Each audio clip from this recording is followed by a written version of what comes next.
on the damn lineup, right? Saying, do you maximize the offense or do you go with this damn lineup? It's the whole week we've spent on this. It's the whole season. It's what you do if you're a baseball fan. And listen, it's one game. It's not like we were right and they were wrong. But last night did kind of prove the point that it's not like they got this offense that falls out of bed scoring 4 or 5 runs. And last night they only scored 2 times. And it's hard to win only scoring 2 times.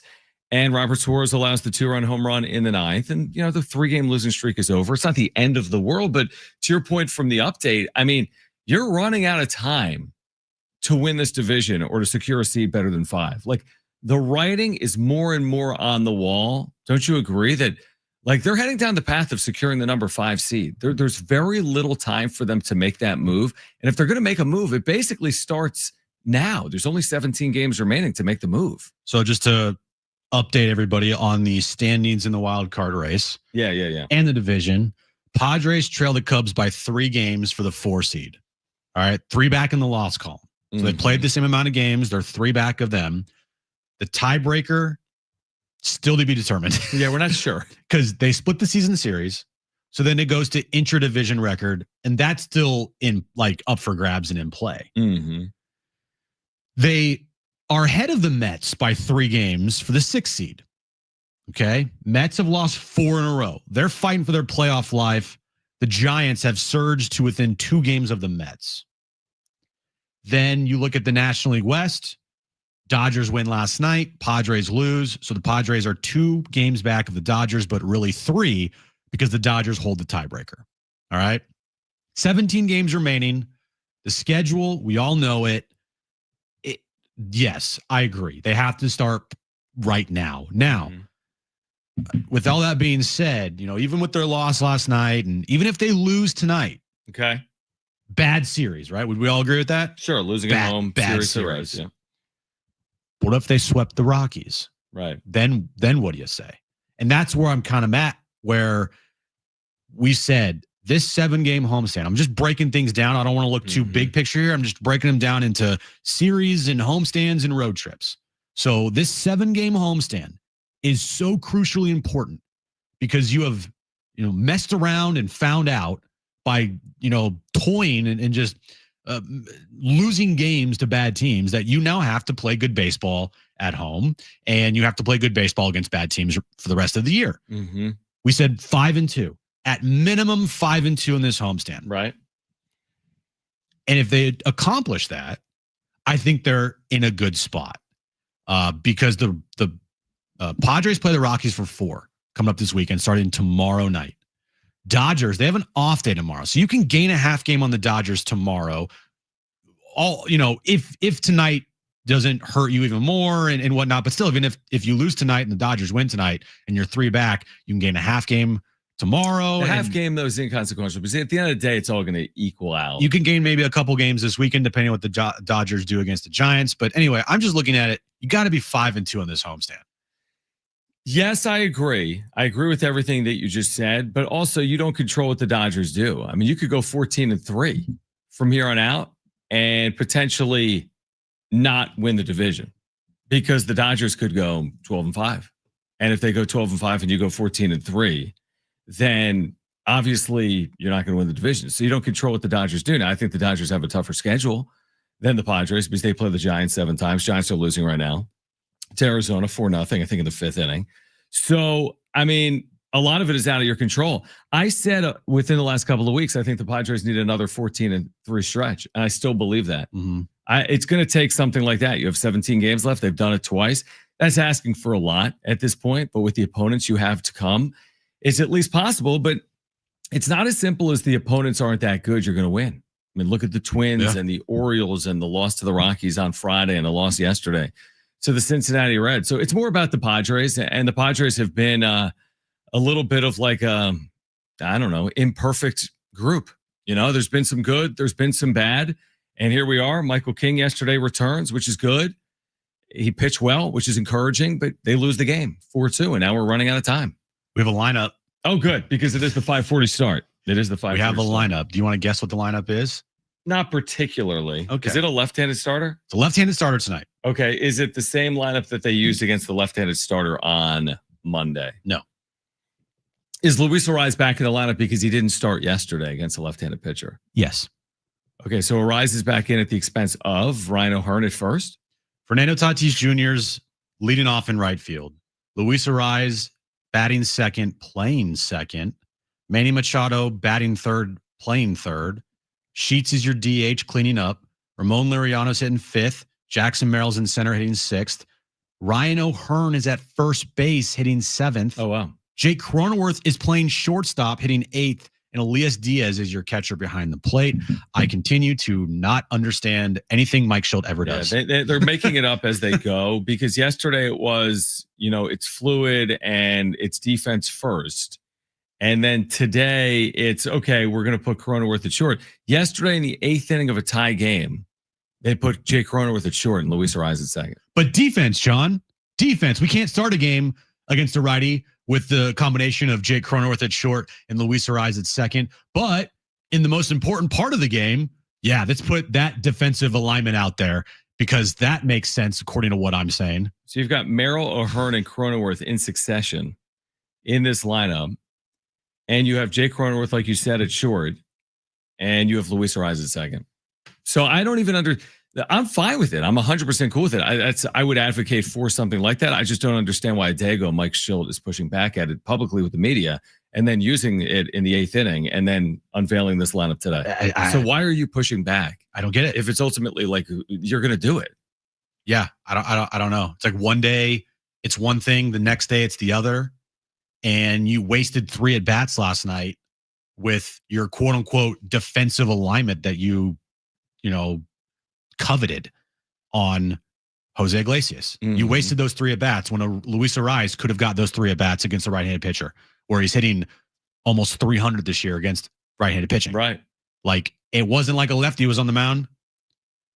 So the first 2 nights, the lineup made no freaking sense.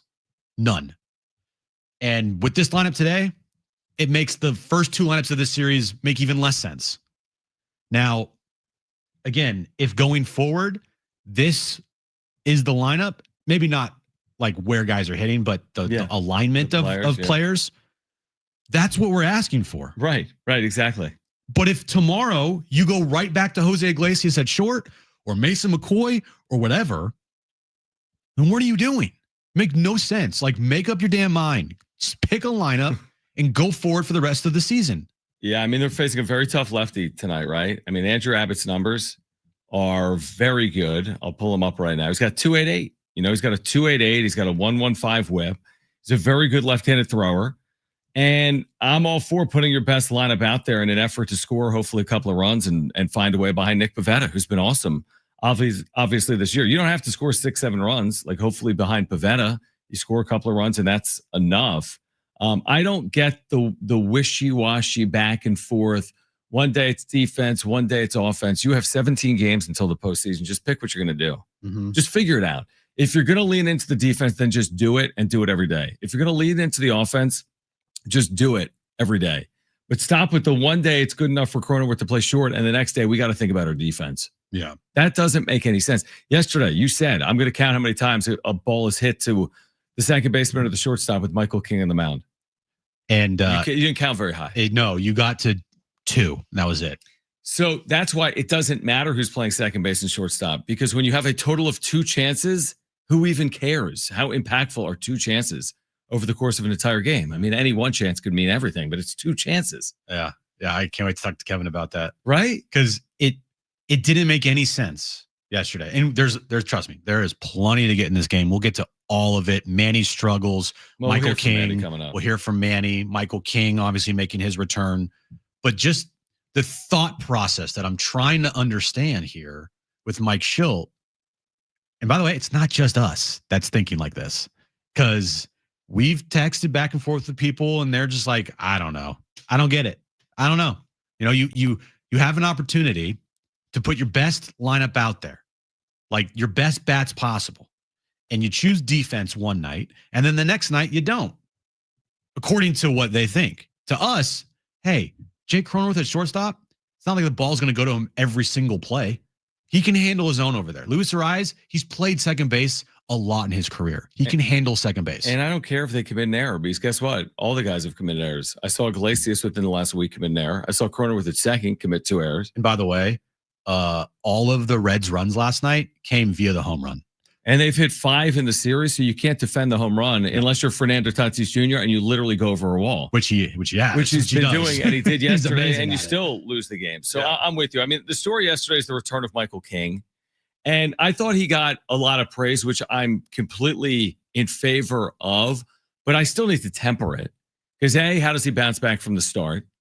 B, if not for Tatis literally going over a wall to make as spectacular of a catch as you can possibly make, he would have allowed 3 home runs in 5 innings and 4 runs overall. Right. And he needed Tatis going over a wall to prevent him from allowing 4 runs in 5 innings. So King's a big part of this equation. Like he's a keystone for their team. Like you can't take him away and win, World Series, you wouldn't think. So it's good to have him back, but now is he healthy on the other side of it? And how does he progress from here on out over his next 3 starts? It's a huge part of the year. I thought he looked good for coming back. Yeah. 5 innings, 62 pitches or 63 pitches. Mm-hmm. Gave up those 2 home runs. Look, you'll take that almost every day, right? Actually, I would take that every day. 5 innings, 2 runs, 6 innings, 2 runs. Like that's what you want. They might need more out of him, but again, it wouldn't have mattered. It doesn't matter because the offense didn't score any runs for him. Besides Jackson Merrill, they had 1 hit last night. Right. That's not going to cut it. You got to do way better than that. Yeah, you can't just wait for a 10th inning. We'll just get to the 10th. We'll move a guy over and score him. Right. We'll just wait for the situational play where we can sack bunt a guy over and hit a sack fly. When the other team is hitting 3 home runs and truthfully should have hit 4 home runs yesterday, if not for Tatis. So we'll hear from Machado on the other side. Another frustrating night for Manny. He goes 0 for 4. He's hitting under 200 since the 1st of August. So we'll hear from Manny Machado on the other side. Again, Kevin Acee is our Padres insider. He joins us at 5. Darnay Tripp is on the show at 4 p.m. This is John and Jim, San Diego Sports 760 and live on the iHeartRadio app.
All right. Would you like us, John and Jim, to bring you lunch this Friday? If the answer is yes, open the iHeartRadio app right now. Search for San Diego Sports 760. There's a microphone icon. Click on the microphone icon. It's the talk back. Tell us your name, where you work, and why we should bring you and your crew lunch from Sombrero Mexican Food this Friday. Me and Jim, hand delivered, will hang out and eat lunch with you if you'd like us to. Sombrero Mexican Food has been serving up San Diego style Mexican food for over 40 years. What do you think about that, Jim? Me and you and a listener having lunch? I love it. How great does that sound? Yeah, sombreros on Friday. Me, John, you at your work, free lunch. What could be better? I've seen that the text line, or not text line, but the talkback mic. Has it been lit? It's been lit. People want to hang out with us and have lunch with us on Friday. That's interesting because my wife doesn't. I mean, sometimes she does. Well, sometimes you she know, does. It depends on the day. But Yeah. I think if I brought home free lunch, she would definitely want to do that potentially. Maybe you Potentially. can come over. We can, John and Jim and Yeah. Kristen. And one time I can come over. It could be John and Jim and Aaron. But the whole point of it is to give free lunch to one of our loyal listeners of the show. Kristen listens sometimes. Unfortunately, our wives aren't loyal listeners. No, they're like forced listeners. Right. They're Like what hostage is listeners. this? And then when they do listen and we're talking about them, they think we're being serious. I know. Like, how could you say that? I don't like eating lunch with you. I'm just kidding. It's a radio show. Just It's a bit. It's a show. It's a show. Hence the show part of it. Okay, so again, if you want free lunch, a Sombrero's lunch platter, if you want to hang out with me and Jim, we're going to hand deliver it to one of our listeners this Friday. All you need to do right now is open the iHeartRadio app, search for San Diego Sports 760. Am I frozen? And click the red talkback mic and tell us your name, where you work, and why we should bring you and your crew, your team, your work team, Your crew. lunch this Friday. Yeah, it's easy. Is Just there go going to to be a vegetarian option for me? I'm sure they have salsa and guacamole. Love salsa. And they might have like cheese quesadillas. I don't Chips. know. Chips. I like all that. Beans. Yeah, I love all that. I don't know exactly what is on the menu, but it's Sombrero Mexican food. You can probably guess we're going to bring you some Mexican food on Friday. Open the app and tell us where you work. And we will be at your place. No. And then react on the other side, or do you want to react to Manny Machado, then hear from him? Because that's kind of interesting because he's reacting to his night. I mean, everything's going haywire for Manny. Yeah, it has. 35 games, he's hit 199. Well, let's listen to Manny first, and then we can react to it. Okay, so Manny Machado, this is about 4 or so minutes with the media last night. Padres lose to the Reds. Here's Manny with the media. I know all wins are important this time of year, but you guys got Michael King back, and he was pretty sharp tonight. Yeah, it was nice to have him back. Threw the ball well. I had some good swings. Got one over the fence, but overall, I think he looked pretty good up there. So it was a good sign to have our guy back. You made all these additions at the trade deadline. You have a lot of good players, but win a lot of different ways. But that would seem pretty crucial to have Michael be a guy that can start for you in big games. Just having him healthy. I think that was the biggest thing was having him healthy to come back. He's been dealing with some stuff all year, so some freak stuff. So just to see him back up there healthy, back on the mound, I think it was pretty fun to see. What was it like watching John Stewart in his first home run? Pretty cool, pretty special. Nah, it's a lot of excitement, man. This is a game of baseball, man. You gotta be excited for stuff like that. So, it's pretty cool to watch. I understand he got him a pretty nice hit to tap his wrist all the way around. Yeah, it's just these young guys. You know what I'm saying? These young guys, this new generation, hitting the Shador and stuff. So, but yeah, man, it was fun to watch. He watches a lot of Padre games, so for him to come here and hit one in front of me, it was pretty cool. Didn't impact the game. I know Michael didn't love it too much, but it was cool. Cool moment. You generally, by this time of year, used to hitting a lot of home runs, not having a little cold streak. Is this just a normal one for you that sometimes every hitter goes through stuff? Does this feel like just a normal one for you? A number one. Where things aren't going well, just a stretch where I mean, yeah, it's sucks that's happening at this moment, but yeah, it's part of the game. As long as we're winning games and we're in a good spot, that's all that matters. It doesn't matter if what I'm doing, my stats don't matter. It's about winning ball games at the end of the day. So if I can contribute, I'm not doing much right now to do it. Doing my part, but yeah, I mean, as long as we win games, that's all that matters. this has to feel different. There's a lot of good players. Everyone really well. We're not talking. You're deeper than you've had. Yeah, I mean, we've always done it. Whenever we play good baseball, it takes everyone, and when we don't, it's a lot of load on a few guys. But we have a deep lineup. We have a lot of guys that can carry the team, and you've seen it over the last few months. So ultimately, it's about winning ball games and figuring out a way to do it. And this ball club has been doing it. One thing that's not just you is there's not a lot of home runs hit by you guys this year. You're winning a lot of games. Yeah, I mean, I don't know. No. We've had this conversation before. Go ask somebody else. That's not my answer. That's not my answer to answer. On a night like tonight when the Reds all of their and it's happened a fair amount when the other team is able to get those big pops. No, and Petco's giving up probably more homers than usual, and you guys aren't hitting. Any ideas? I told you who to go ask. I'm not the guy to ask those questions. I don't have the answer for you. So, go find someone who can give you those answers, and then come tell me. I want to know. I want to know. And then we can figure it out. You said there's not time left for you to take off the first game of the season. If you're going to keep going wire to wire, is that a delicate balance? Like do your pregame work, making sure you're prepared for the game, but also making sure your body's getting as much recovery as possible. I mean, at this point, it's you're in cruise control, buddy. Everyone's running on the same gas, so just go out there and keep grinding, winning games. I think that's the only thing that matters is contribute in whatever way you can to to win a ball game that night, and whatever that is that day, just your body will tell you. But we can look forward to say clinching whatever it is you guys clinch. You give a couple days. Yeah, I mean that'd be nice for sure. But let's get there first. We're far away from that, so I'm not trying to think too far ahead. We still got a tough stretch to go, and a lot of important games to be played. So let's just keep it short and think about tomorrow and winning that ball game tomorrow. All right, congrats, Sal Stewart, for Manny Machado. That was a wonderful moment yesterday. Yeah. Also, thanks to Marty Time TV for that video and audio as well. Thank you, Marty. We'll react to that on the other side. Plus, what Manny had to say about his struggles, how it's not about his individual numbers, it's about the team's performance. There's a lot there. We'll react to on the other side. Again, Kevin Acey will join us at 5. Darnay Tripp at 4. This is John and Jim. San Diego Sports 760 and live on the iHeartRadio app.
All right, this update's brought to you by Rapid Radios, Padres, and Reds. Third game of their series tonight at Petco Park, 5:40 first pitch. Padres, they're going to have Nick Pivetta on the mound tonight against Andrew Abbott for the Cincinnati Reds. Padres with the loss last night, and the Dodgers win over the Rockies are now 2 games back. The Dodgers in the National League West, but the Dodgers do hold the tiebreaker there. And NFL news of the day, Kyle Shanahan coming out today for the 49ers saying that Brock Purdy, it's a long shot that he'll play this weekend against the Saints, and he'll likely miss multiple weeks with a foot injury. Just great. Rapid Radios are instant push-to-talk walkie-talkies offering national LTE coverage and no subscription ever. Perfect for instant contact with an aging parent. For a limited time, go to rapidradios.com and you'll get an extra 60% off and free UPS shipping. Add code radio and get an extra 5% off. All right, John and Jim, San Diego Sports 760. Darnay Tripp swings by from NBC7, friend of the show, arguably at 4 p.m. And Kevin Acee, friend of the show, he's a friend forcibly. Of the show, because he's a forcible friend of the show. Well, I was going to say Kevin's the forcible. Oh, friend I was going to say of the Darnay show. is, because at least he still joins us. He still texts us, and he communicates with us And texts us. and texts as us. Yeah. Okay. What's more egregious for you? And we can react to both. Is Okay. it Manny saying, my numbers don't matter. What matters is winning and losing, which at the end of the day, sure, we'll all take the Padres winning a World Series if Manny goes hitless in the World Series. Is he listening? Darnay, we love you. Yeah, no, I said, Even though we that. force you to be our Yeah, friend. like we're your friend. The question is, do you accept our friendship? We think we're friends with you. We don't know if you feel the same way about us. Here's the thing: we don't give him a choice. He's our friend. He doesn't Right. have a choice. Right. Exactly. Yeah. It's like we force him to be our friend. We force him on the show, Correct. and that's just final. Sorry. Rules are rules. Yeah. And we can ask Darnay this question coming up. So Darnay, take some notes here for your conversation with us. What did you take exception to more? Him saying, "Hey, Sal Stewart, this Reds player from Miami, that's been like a younger brother to Manny." I read an article about this. Like Sal Stewart considers Manny like a mentor and like an older brother figure, right? I even Out did of like Miami. a feature, I think, the other day on Padres.tv. Right. So he says, hey, maybe Michael King didn't like it, but I thought it was really cool. Him homering and all this stuff. That or Manny saying that, hey, my numbers don't matter. What matters is the team winning or losing. Here's what I have the most problem with: his on-field play. Yeah, exactly. Like Manny is Manny. He is gonna say things you're like, what are you talking about? Right? But at the end of the day, if he puts up numbers, say whatever the hell you want to say. You know? And right now, his on-field play has been awful. He is in such a slump right now. Like such a slump. And he had such a great first half. At one point, I think his OPS was over 900. Right. And then August hit and it just nosedived. So that's the first thing, is his play on the field has got to be better. And he knows it. We both saw this during the wrap-up show last night. But look, he knows he's struggling. We know he's struggling.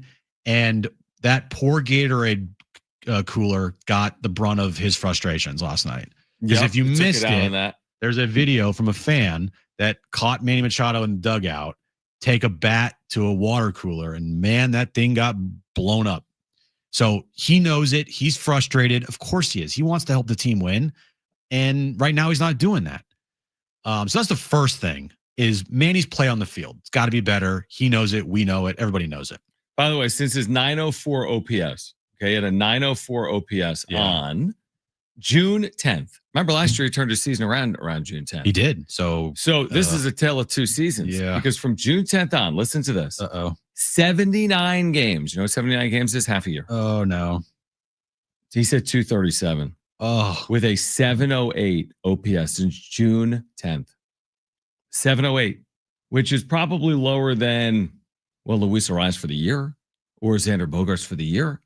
That's bad. It's lower than Bogaerts for the year. He's at like 717 or something. Yeah, he's in it, man. He's in it. And he's going to be a first ballot Hall of Famer.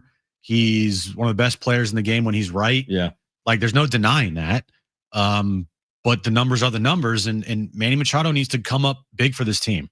If this team has any hope of getting to where they want to get to, which is a World Series. By the way, I take more exception to your point with his play, which means I take more exception with him saying my numbers don't matter. They absolutely do, man. They do matter because you're here to produce. I mean, truthfully, like you've got the richest deal in the history of the franchise. You got this both the second richest and richest deal in the history of the franchise. They gave you 300, then they gave you 350. Yeah. You have to produce. I mean, you're a captain. You play every single day. Of course, winning matters. Yes. I mean, you want to be on a team that wins, but I just don't think they can win at the highest level with Manny Machado playing like this. I actually take more exception than what he said about a buddy, a friend in South Stewart. I mean, would I have said that publicly? No, but I'm also the one to say I appreciate Manny not being just a buttoned up athlete that always says the right thing because that's super boring. So I appreciate him speaking his mind, even if I wouldn't say the same thing as him. I mean, I don't like that either. No, I get it. Because you lost the game. You went 0 for again.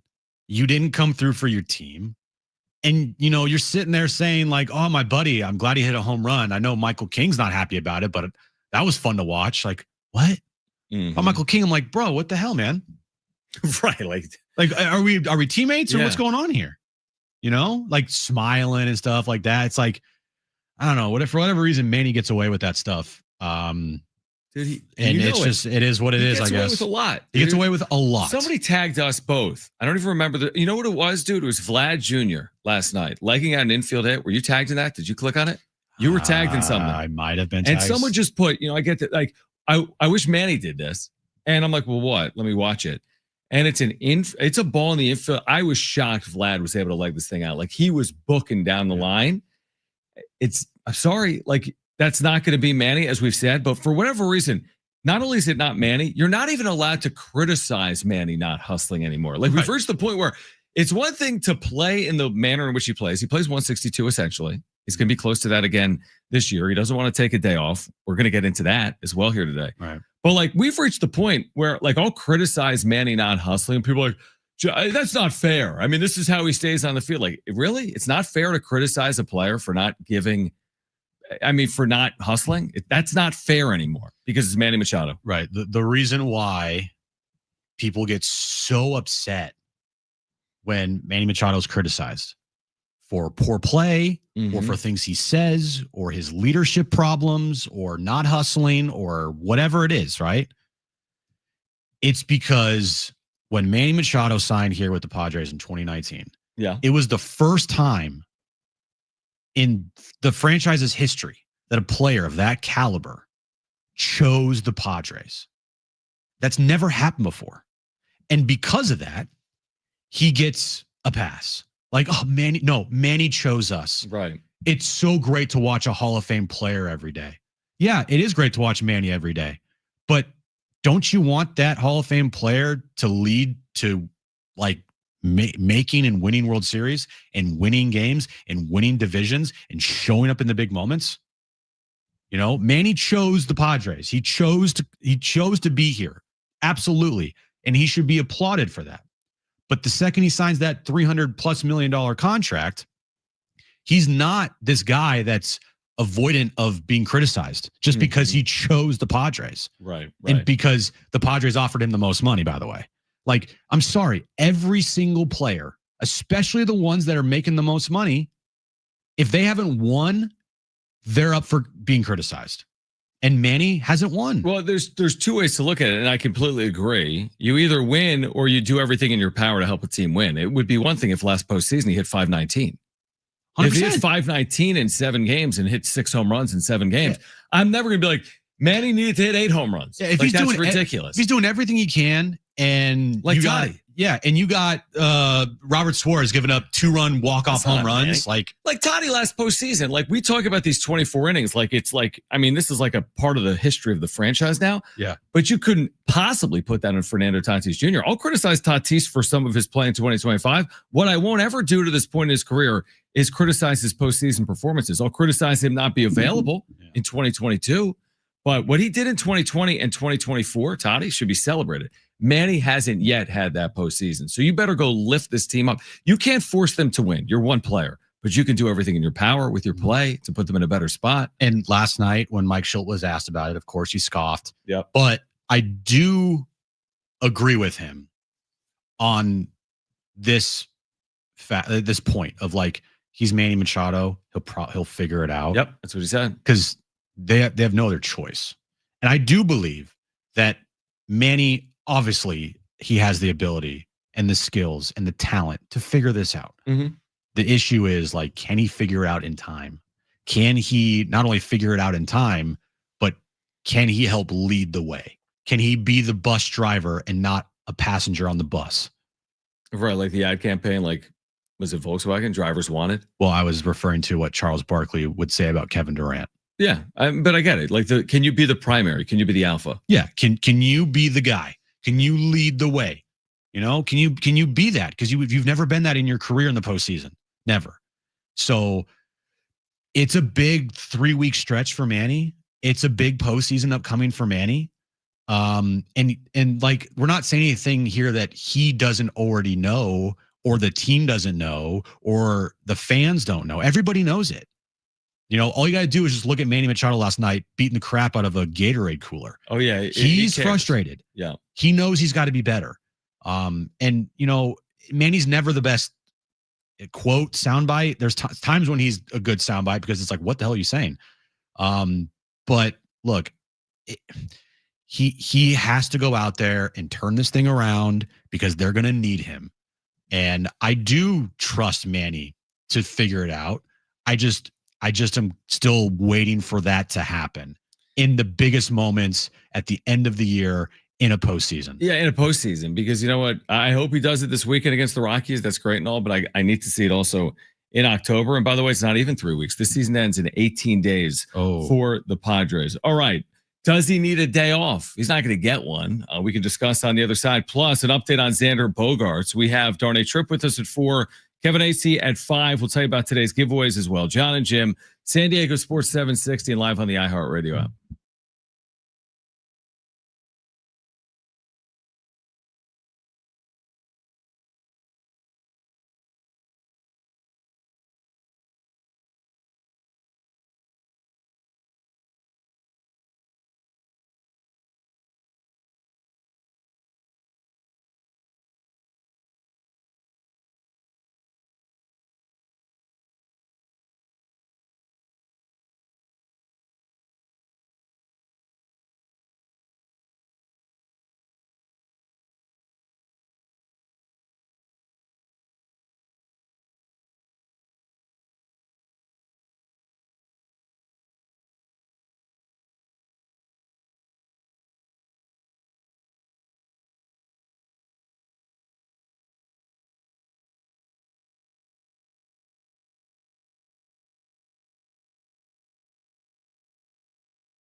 All right, John and Jim, you made an interesting point last night. I agreed with you.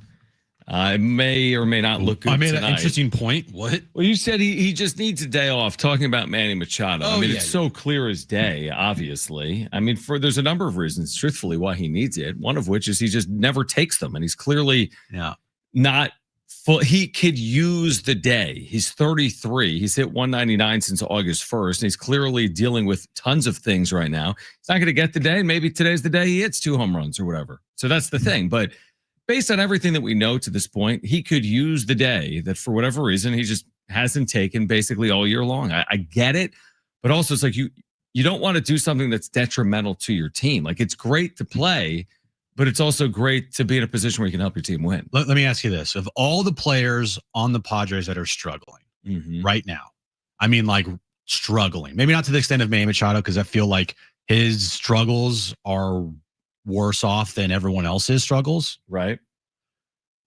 But who would you have the most faith in on the team that's struggling to turn it around in a big way? Just in general, a general statement, who would I have? Like who you have the most faith in to do that? Manny Machado. Exactly. Yeah, because I've seen him catch fire quick. Yeah. And he'll stay hot for a couple of weeks. Yeah. So with that being said, it's still very possible. Yeah. That he can turn this around very quickly because of that point right there of, Toddy struggles and Merrill struggles and Ariza struggles. And of course, now Manny struggles. Who do you have the most faith in to turn it around? The answer is Manny Machado. Yeah, definitely. So look, it sucks right now that he's going through this and maybe he does need an off day. It's like, just give him an off day, let him get off his feet. Lose a battle to win a war type of thing, right? Go have one day without Manny Machado so then he can re-energize himself and get ready to go for the stretch run. Yep. Likelihood of that happening though, probably very slim. But even without an off day, of all the players that have struggled for the Padres, he's the guy that you trust the most to turn it around. None of us would be surprised if tonight he had 3 hits and a homer. There's no doubt, but you're hoping that at some point this does end because we've reached the point of this being actually pretty surprising. There's a lot of time for him to struggle like this. It's one thing to have bad 2 weeks. Yeah. It's another thing for it to be like 5+ weeks. And to the team's credit, they've not only kept their head afloat above water, but they've had a good stretch in there as well. They had a 14-3 stretch. Yeah. And that stretch alone has carried them and put them in the position that they're in right now, along with the Dodgers struggles. But more importantly, the Padres had to play good baseball as well. You're right. Even with him struggling, they're well over 500 since the first of, I say well over. They're 19-17 since August 1st. So they've kept their head afloat over the last 5 weeks. It makes you wonder if Manny Machado turns it around here. Could they win this division? Yeah. Like I know it does. You don't want to ever put one thing on one player, especially in baseball. Maybe you can do that in other sports like basketball, even football. You just the quarterback, right? But in baseball, Manny's got 4 bats. He's not throwing pitches. He's not hitting every time up. Yep. He's not in every single situation with the runner in scoring position. But, he's in a fair amount of, times that he's up to the plate with the runner in scoring position late in the game, like last night, and that was where he hit the ball just right before the warning track and he went in the dugout and they beat the crap out of the water cooler.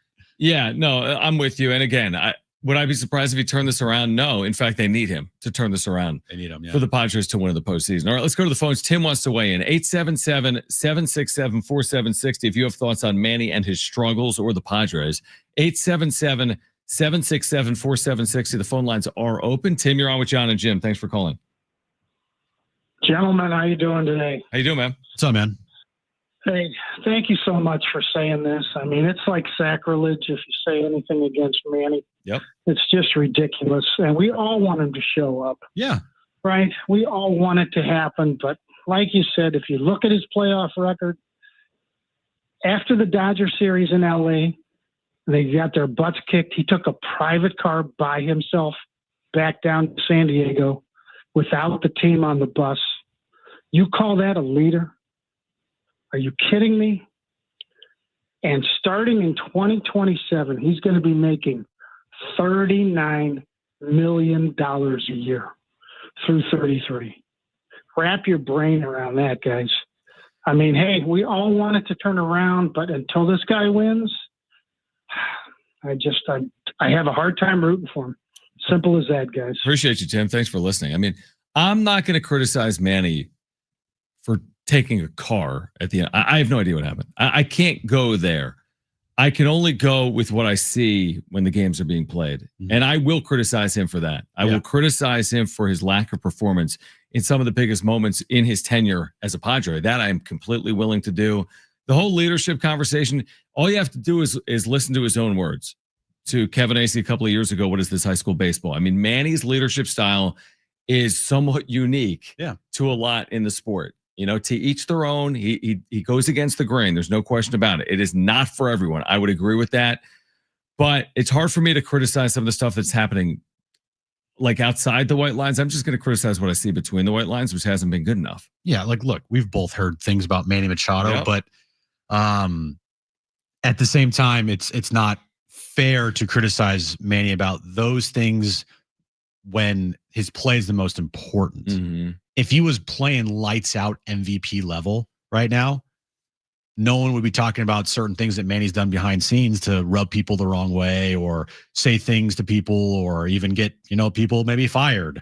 Like, people won't be talking about that. It's like, oh, dude's hitting 330 with 35 bombs. Right. That's all people care about. And, that's as a fan, that's what I care about. Like, I care about what Manny Machado does on the field.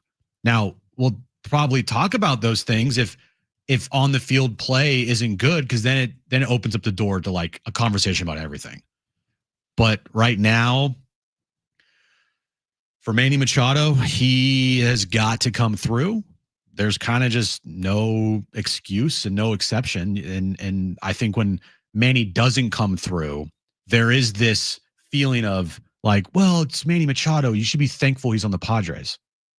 Like, what does that mean? Like, no, I this don't. fan base is too, no. Don't be soft. Yeah, exactly. Like, come on, stop. He doesn't win anything. Like, win something first. I got a question for you, and you can't answer it because I don't even think AI can answer it. But here's my general question, because I'm just thinking this: how many first ballot Hall of Famers have no titles, which will happen in baseball? Make no mistake. There's guys without any titles, no titles, and no MVPs.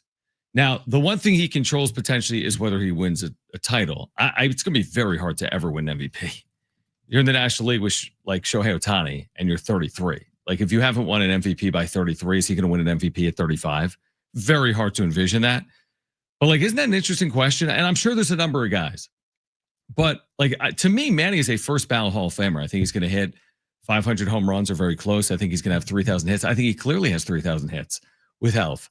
But he's not going to win an MVP. And we got to see if he's going to win a World Series or not. I mean, that's a big part of the story. I hope he does. Everyone hopes he does. That's a Padres fan. There's still time for that. Did Mike Piazza ever win an MVP? My guess is no. I mean, he has some massive years. I don't know. But the answer is, of course, there's people. I'm just wondering, how often has it happened? He was not a regular season MVP. Okay. And he never won a World Series. Okay, so there's one. There's one, right? But is it a regular occurrence? Did Ryan Sandberg ever? No, he did win an MVP. He won MVP in like his second year. 84. Yeah, his second year. But it's just right. Do you think Manny's going to win an MVP? Adrian Beltre. That's a good comp for Manny. Yeah, it is. Never won an MVP. I'm pretty sure he never won a World Series. 21-year career. Yeah, I think that's a good comp. A guy that never won an MVP, never won a World Series, but he's a first ballot Hall of Famer. Well, Manny hopefully wins a World Series, because I'm not holding my breath on the MVP. Is the point? I don't care about an MVP. No, but I care about the World Series. if you want an MVP, but it's a World Series MVP, that's all you want. That would be good too. Like, that would be good too. That's an MVP that would mean way more than a regular season MVP. 100%, especially, no doubt about it. I agree with that. All right. So again, Darnay Tripp's going to join us at 4 p.m. Kevin Acee will join us at 5 p.m. We'll hear from Mike Schilt pregame as the Padres get ready for the Reds. We'll also transition to week 2 in the NFL, quickly approaching tomorrow. Huge game in the NFL. We have Commanders and Packers. In addition, can Jim's Niners overcome all of the injuries that are piling up? We'll discuss in the 3 o'clock hour. Darnay at 4, Kevin Acee at 5. Hour 2, John and Jim on San Diego Sports 760, and live on the iHeartRadio app is next.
This update's brought to you by Rapid Radios. Padres and Reds, final game of their 3-game series tonight at Petco Park. Nick Pivetta on the mound for the Padres tonight, with the Padres loss last night and the Dodgers win over the Rockies. The Padres are now 2 games back of the Dodgers in the National League West with 17 games to play. In NFL news of the day, Kyle Shanahan saying today to reporters that Brock Purdy will likely miss this upcoming game this weekend against the Saints, and he'll likely also miss multiple weeks due to a foot injury. Just great. Rapid Radios are instant push-to-talk walkie-talkies offering national LTE coverage and no subscription ever. Perfect for instant contact with an aging parent. For a limited time, go to rapidradios.com and you'll get an extra 60% off and free UPS shipping. Add code radio and get an extra 5% off. Getting you all set for that drive home. Let's just start the show.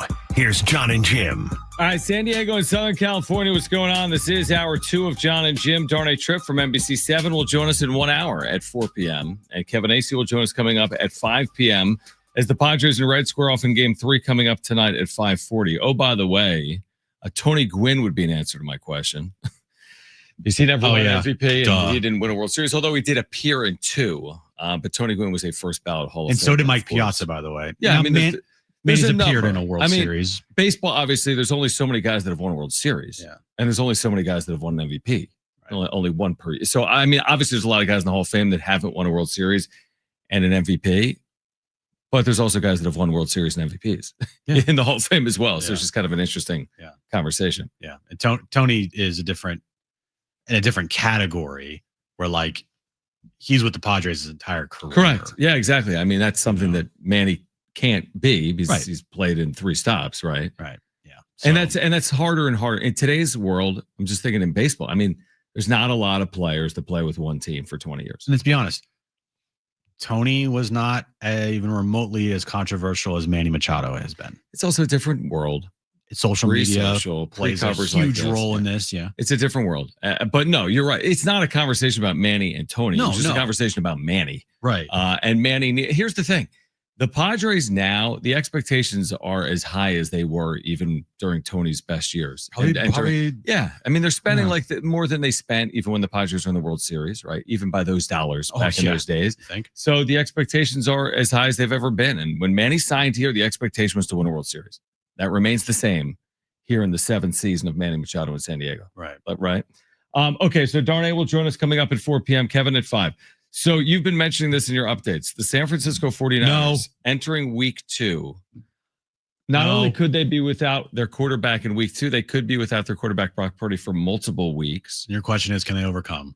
Yeah, this is a team that last year fell flat on their face. They've got the big 4th place schedule or whatever it is, 3rd place schedule. They can take advantage of 4th place schedule. So how impactful will this be for the Niners to start their year? It's not great, John. No, but I was also getting texts from you telling me, and I saw your tweets that Brock Purdy, sucks essentially. Brock Purdy. Yeah, that was only a couple of days ago. Yeah, it was. Who's their starting quarterback now? Mac Jones. Oh wow.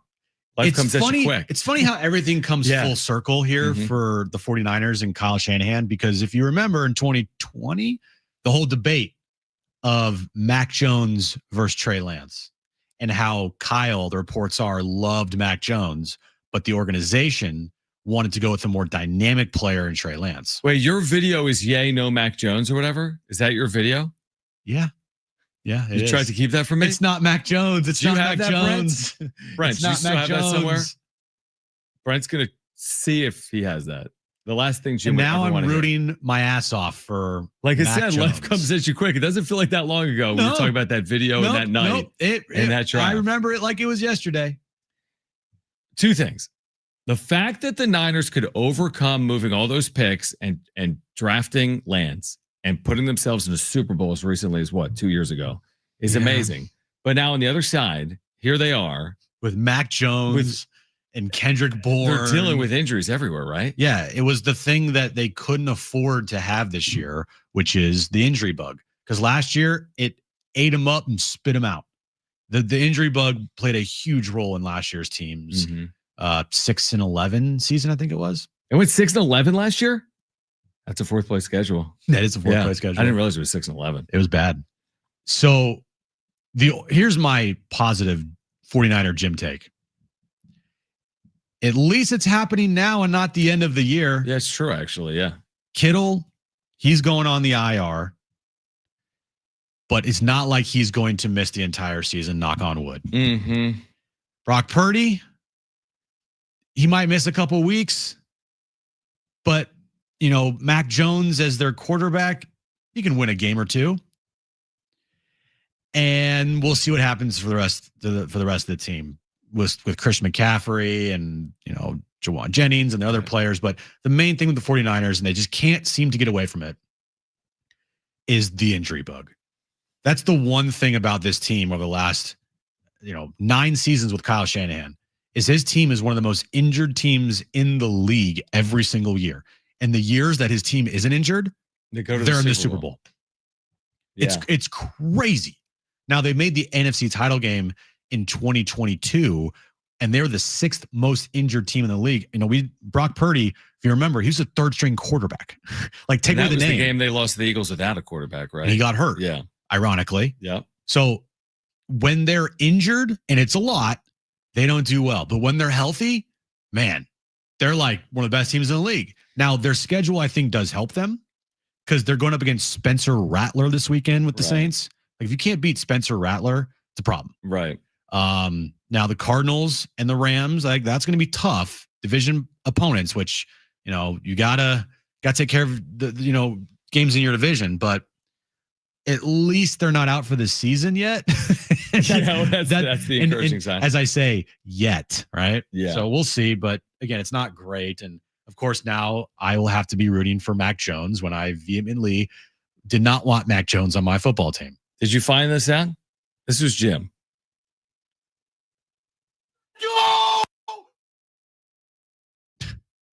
Okay. Please don't be Mac Jones. Okay. Don't be Mac Jones. Please don't be Mac Jones. Please don't be Mac Jones. Please don't be Mac Jones.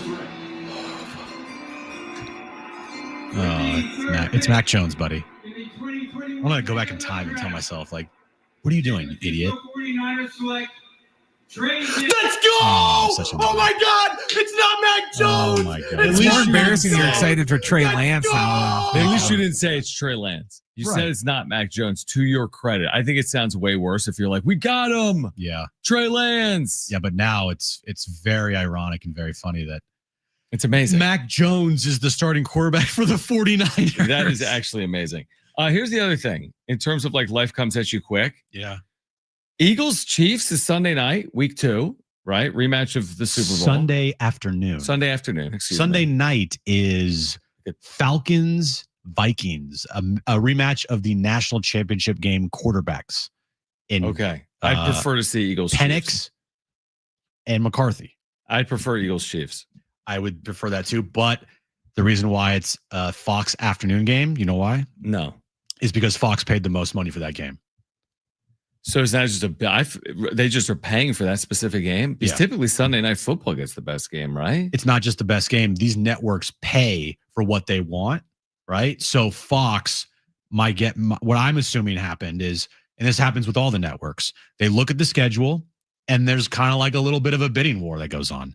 And whoever pays the most money for that game, that's what they get. Fox paid to have that game. They must have. I mean, it must be. But because traditionally Sunday Night Football has had the biggest games of the weekend by and large. But honestly, arguably the game of the weekend, yes, is Chiefs Eagles, but it's also this Thursday night game that we've been talking about. Commanders Packers in Green Bay. Yeah. Green Bay's a 3.5 point favorite. By the way, the Eagles are favored at Arrowhead by 1.5. Remember, the Chiefs coming off that Brazil loss to the Chargers. Is there a world where the Chiefs start 0-2? Oh, there's absolutely a world. There's a world because they're an underdog. And no receivers. So there's a world. Yeah, right, exactly. Kelsey injured Worthy, Xavier Worthy the other night. Yeah. So, I mean, I think there's some really intriguing games. Obviously, Thursday night, Commanders Packers, but the idea of the Chiefs who have been in all these Super Bowls, could they start 0-2? And like you said, there's a world where they start 0-2 as an underdog to the Eagles. It's going to be my household hates the Chiefs. Right. It's not just me. Right, Aaron, because we despise the Chiefs. It's a good thing to have in common. True. As a football fan with your significant other, is that we both despise the Chiefs. For her, Thankfully, the Chiefs actually, got beat by her team and the Eagles. The Eagles actually took care of the Chiefs. Yeah. My team, unfortunately, not as much. Yeah, no. Right. Not great. So you don't have a house really divided. You have a house like together. Oh, we're together. In your hatred for Yes. the now Kansas City Chiefs. when the Niners play the Eagles. Is that this year? No, thankfully not. Okay. Now until the NFC title. We'll see what happens. Oh, dude. like 2 years ago. Again. You can't have that. Does that remain the biggest fight you and Aaron have ever had? Yeah.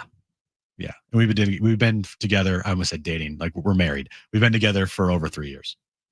Do you by and large not fight at all? No, we don't. Like, what do you consider like a fight? Like, well, not like punch each other. No, I'm not going to. No, not. I mean, that. do you bicker? No, we don't. So that means you don't fight about anything. We don't fight. Nothing lingers with us. Other than Eagles, there are obviously like times of annoyance with her for me with less her. For her. Like she gets more annoyed with me than I get with her. She's like, in my eyes, like perfect. But for what does her, she get annoyed at you at? Let me guess. You're always on your phone. You're always doing the wrap-up show or something work-related. You're not paying attention. You're going to card shows. You can take the card shows out of that one. Card shows are fine for now. But I got all the things right. Absolutely, you did. You nailed it. But you're also a guy, so you understand. Oh, I completely get it. Yeah, not listening. Yeah. Not doing something that she said to do like hours ago. Being on your phone 24/7. Watching sports. Right. Constantly working. Right. Just the normal guy stuff. Yeah, it's cool. I get it. She gets the most annoyed with me when she'll like tell me something and I immediately go, and you'll know this, and all the guys out there listening and watching us on YouTube will know this. When she says, "Hey, can you do the trash or can you do the dishes?" You just don't do it. And you go, "What'd you say?" No, you do that more than you do that more than most. Or when you say, "What do you say?" and she repeats herself and then you still don't do it. Here's what I've noticed about Jim. Okay, I'm going to tell our listeners and our viewers, and I'll tell Aaron, and Aaron will agree because nobody spends more time with Jim than me and Aaron in the history of Jim. That's true. Other than his mom. The history of Jim. In the history of Jim, the top three would be like your mom, me, Aaron, your brother. But I'm like in the top 5. Yeah, you're probably like a top 2. Yeah, I'm in like the top 2 or 3. You can't read and listen. No. If you're reading something, you cannot hear anything. No. Like, I don't know what that is. But you can't read and listen. My attention span is not great. That too. Like I can't multitask very well. That too. Yeah. But what you can do is criticize Mike Schild. I can. Who has spoken with the media. Oh. And we're going to hear from Mike Schild. Now, he has spoken for a very long time. We almost have to go commercial free. Okay. He has spoken for a very long time. Like 10 minutes. All right, so we're going to hear some of what Mike Schild has to say as the Padres get ready for the Reds. On the other side, Darnay Triple, Jonas at 4 p.m., Kevin AC at 5 p.m. We're here until 6. This is John and Jim, San Diego Sports 760, live on the iHeartRadio app. Please don't be Mac Jones. Please don't be Mac Jones.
All right, John and Jim, San Diego Sports 760.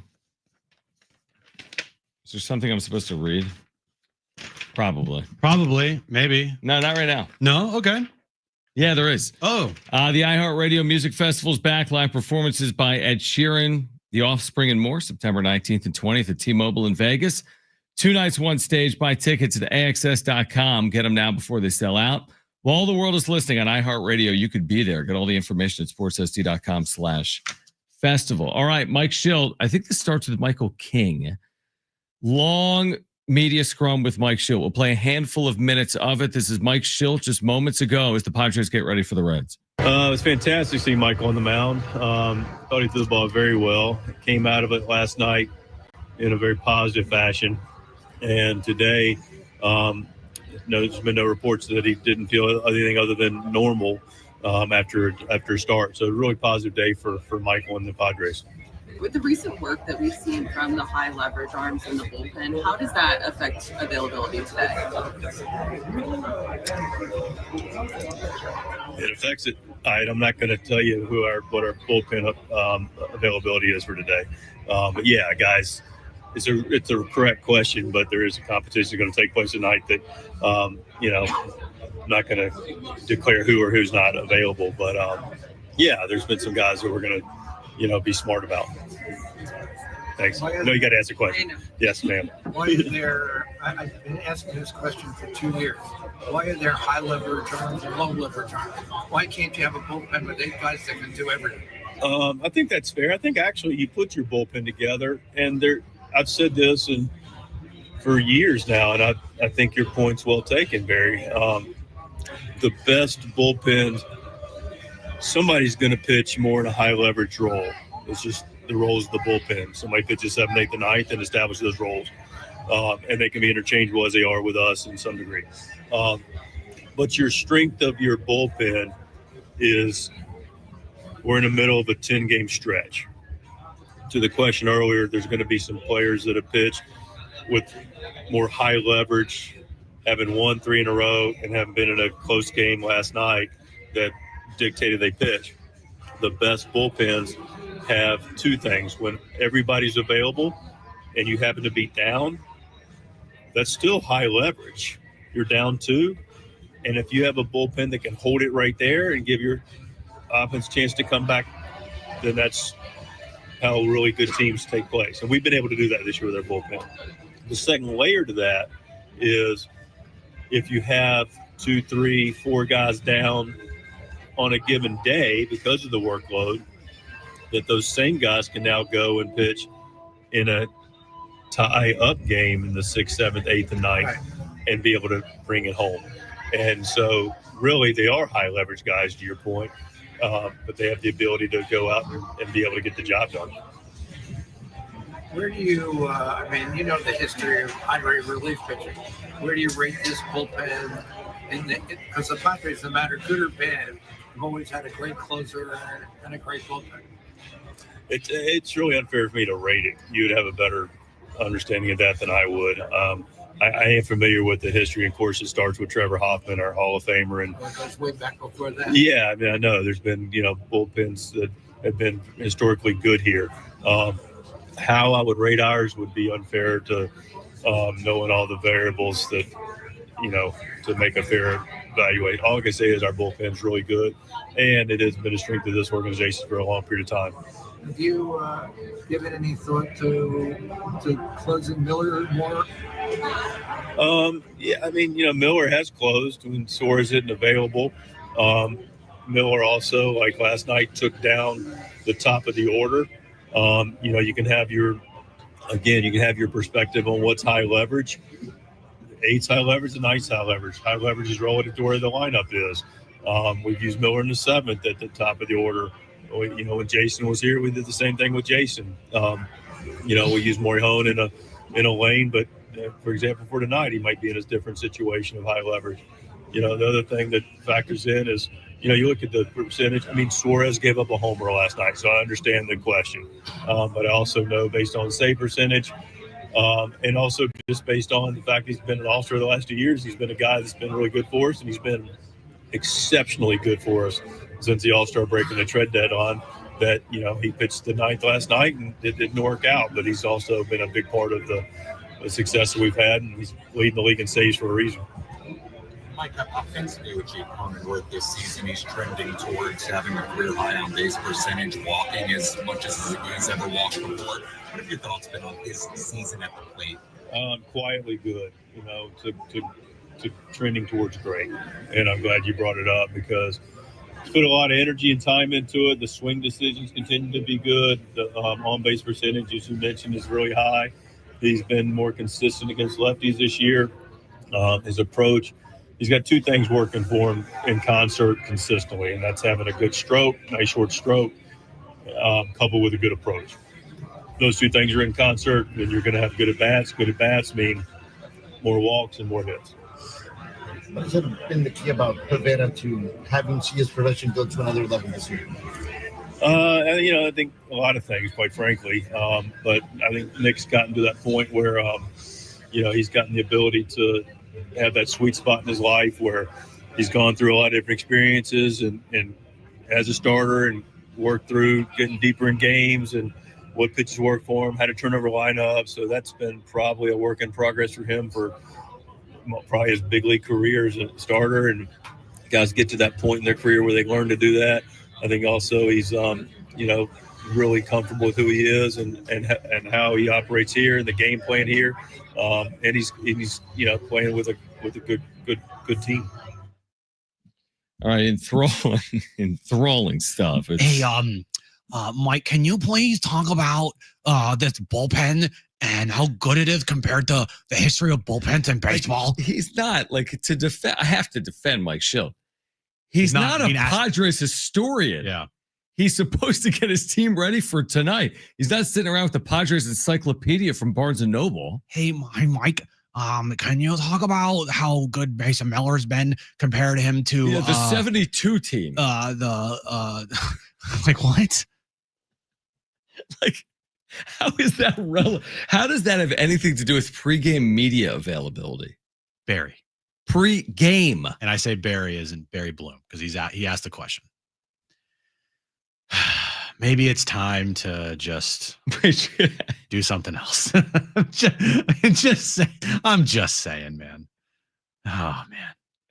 You're not calling for people's jobs. I'm not calling for his job. I'm saying maybe you should do something different. That's going. All right. Tornado Triple, join us at 4. Kevin AC at 5. We'll continue to get you ready for Padres and Reds coming up. Game 3 tonight at 5:40. This is John and Jim, San Diego Sports 760, live on the iHeartRadio app.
All right, this update's brought to you by Rapid Radios, Padres and Reds. Final game of their 3-game series tonight at Petco Park.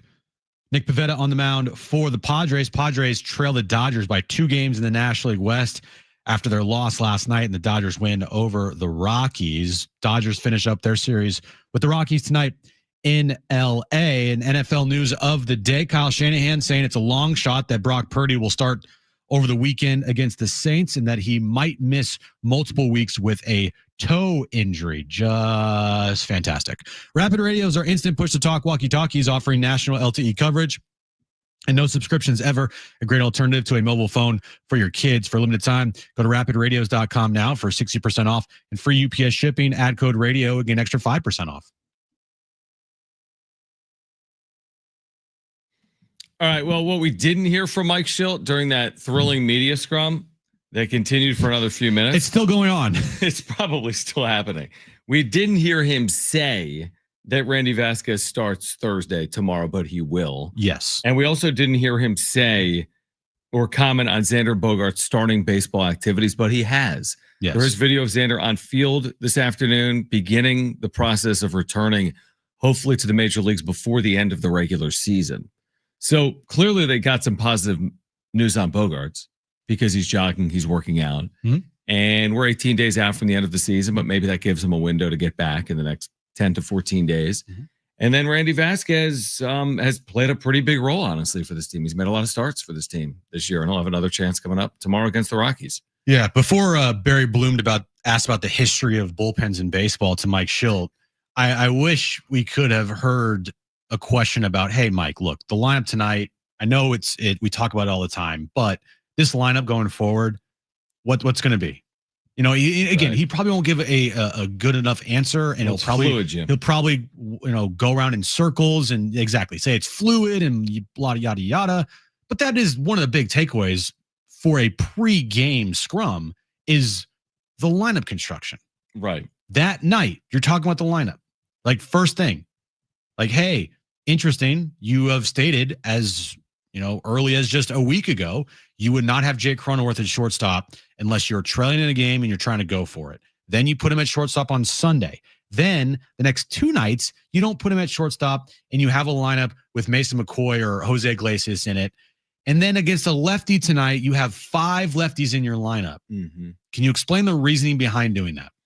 Let me try to, Jim. And I appreciate you asking the question. Okay. But it's a fluid situation. Oh. Like I'm not trying to.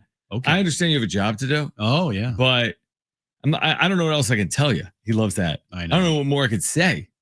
I don't know. We got 5 left. I don't know what you're looking for. I don't know what I can tell you. What do you want to say? Mike, yesterday you decided to start Jose Iglesias at shortstop and sit Luis Ariz for the betterment of defense. Then in the 8th inning, you had Jake Cronenworth at shortstop and Luis Ariz at second. Can you explain that? Can you explain that?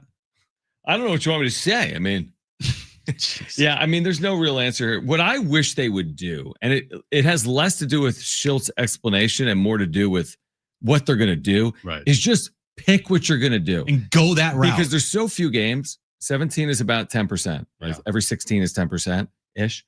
So just pick it because you'd like to have some continuity for the final couple of weeks. Now, you're not going to have full continuity because of Bogaerts. No. But just pick the plan and stop tinkering. There's a lineup against lefties. There's a lineup against righties.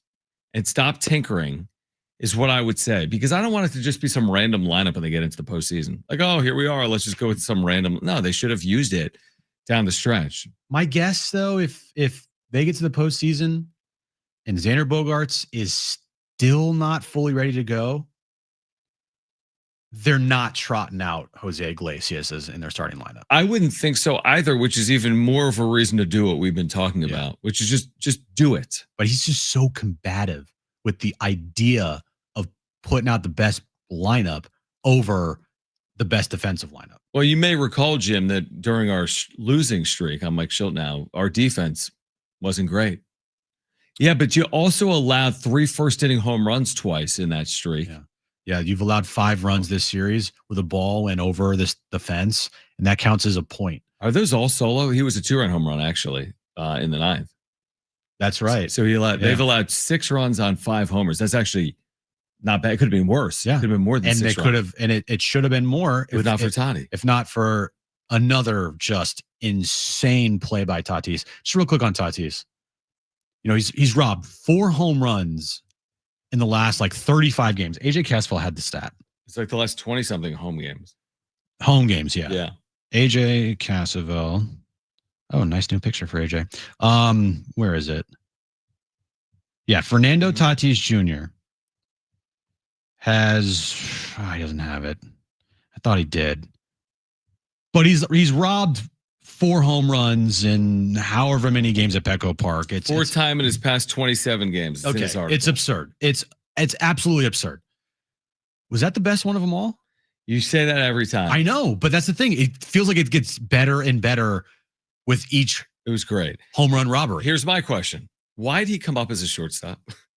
I mean, the more I watch him in right, it's like watching Ellie De La Cruz at short. I'm like, why is this guy playing short? He's so long. Everything is like such an effort. He's got to get down so low. Anything that's off of this throw, it's going to vary so much because he's so tall. Yeah. Fernando Tatis Jr., like you said, these players that are gazelles. First of all, Tatis has this brilliant feel for space. Yeah. He covers it brilliantly. There's nothing hitting his vicinity he can't get to. And as good as that play was last night, he made an equally good play in holding Ellie to a single later in the game. Would have easily been a double. Or triple.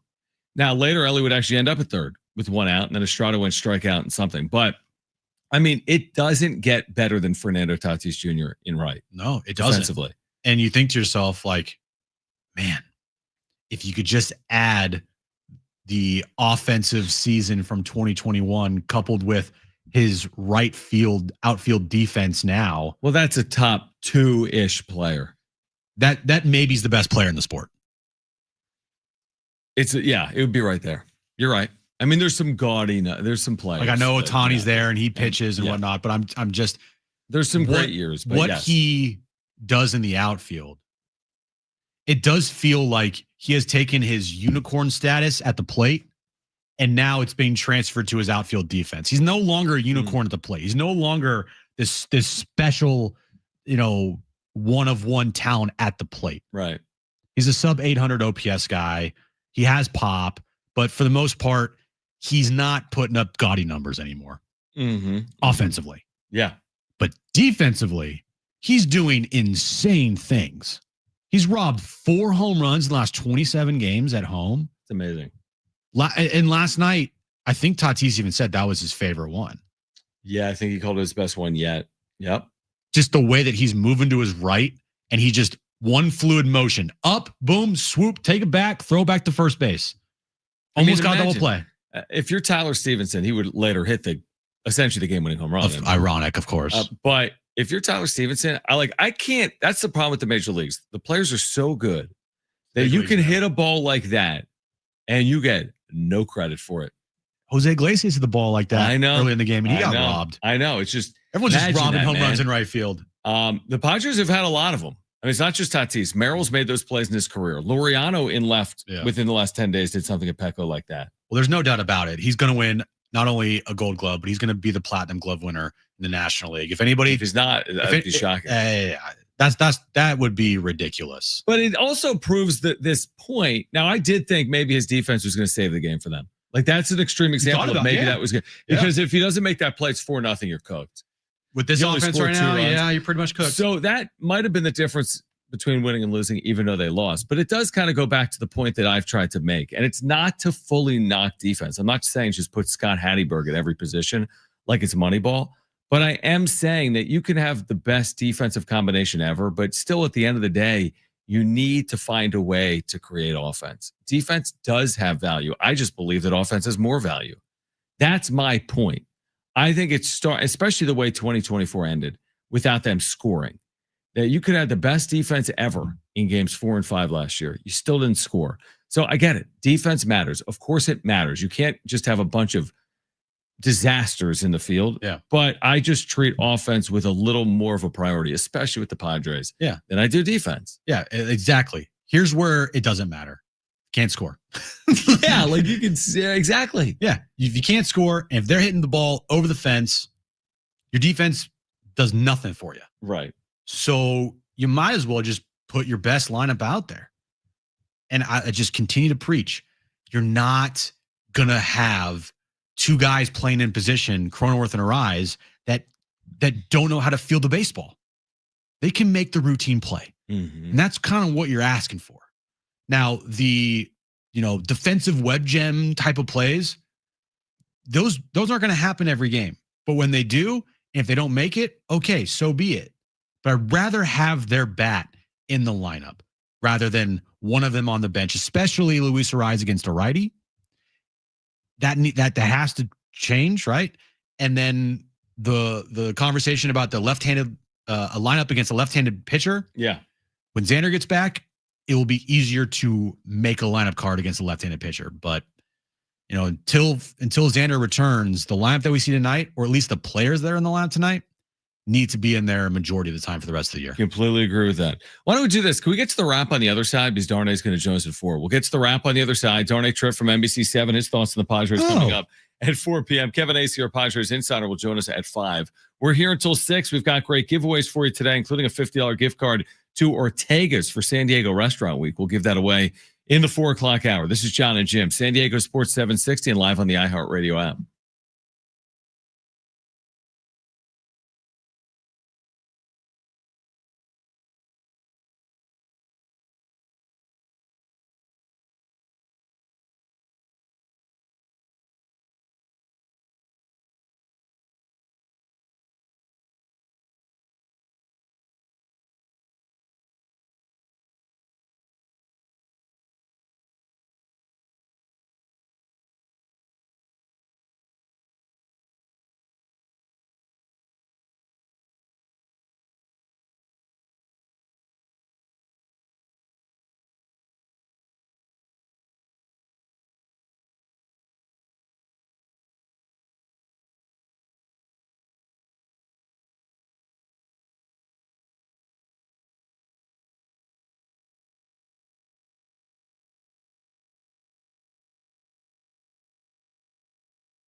All right, John and Jim, Darnay Trip, NBC7, friend of the show, will join us coming up at 4 p.m.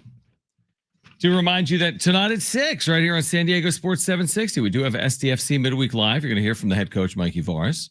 Other interviews as well. Find out the latest on the club. SDFC Midweek Live tonight at 6 on your home for SDFC, San Diego Sports 760. Playoffs are coming for SDFC. They will be in them. They're going to have, at worst, a great seed in the Western Conference. At worst, a great seed. At best, the top seed. Right. Hopefully, the top seed. Hopefully, home field throughout. Hopefully, when the playoffs get started at the end of October, heading into November, we see SDFC at Snapdragon Stadium open up the postseason. Yeah, 100%. 100%. All right, so Darnay's going to join us in about 12 minutes or so right now. Let's get to this. It's time for the wrap. Presented by Sombrero Mexican Food. Check out their website at sombreromex.com. Can the 49ers overcome all their injuries? It's so ridiculous how it's week 1. Right. And we're already talking about the injuries of the 49ers when last year the injuries of the 49ers was the number one problem. I'll say this. In the short period, yeah, but if this thing lingers like 6, 7, 8, I mean, they can't have Brock Purdy out for more than a couple of weeks. They can't have George Kittle miss more time than he's already expected to miss. You can't have any more major injuries. Like, that's the problem is now you're just like, okay, they have these injuries. They overcome it. Can they stay above water? Can they stay afloat? Yeah. But that's also banking on that they don't, get any more injuries, which of course they are. They're the 49ers. They're going to get injuries left and right.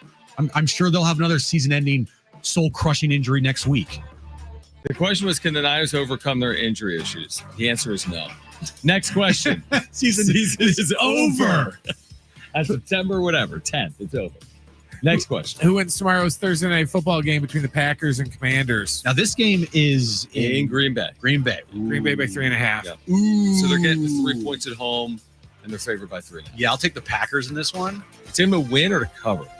Just win. Yeah, I agree. It's probably a close game. I don't care about the cover part of it.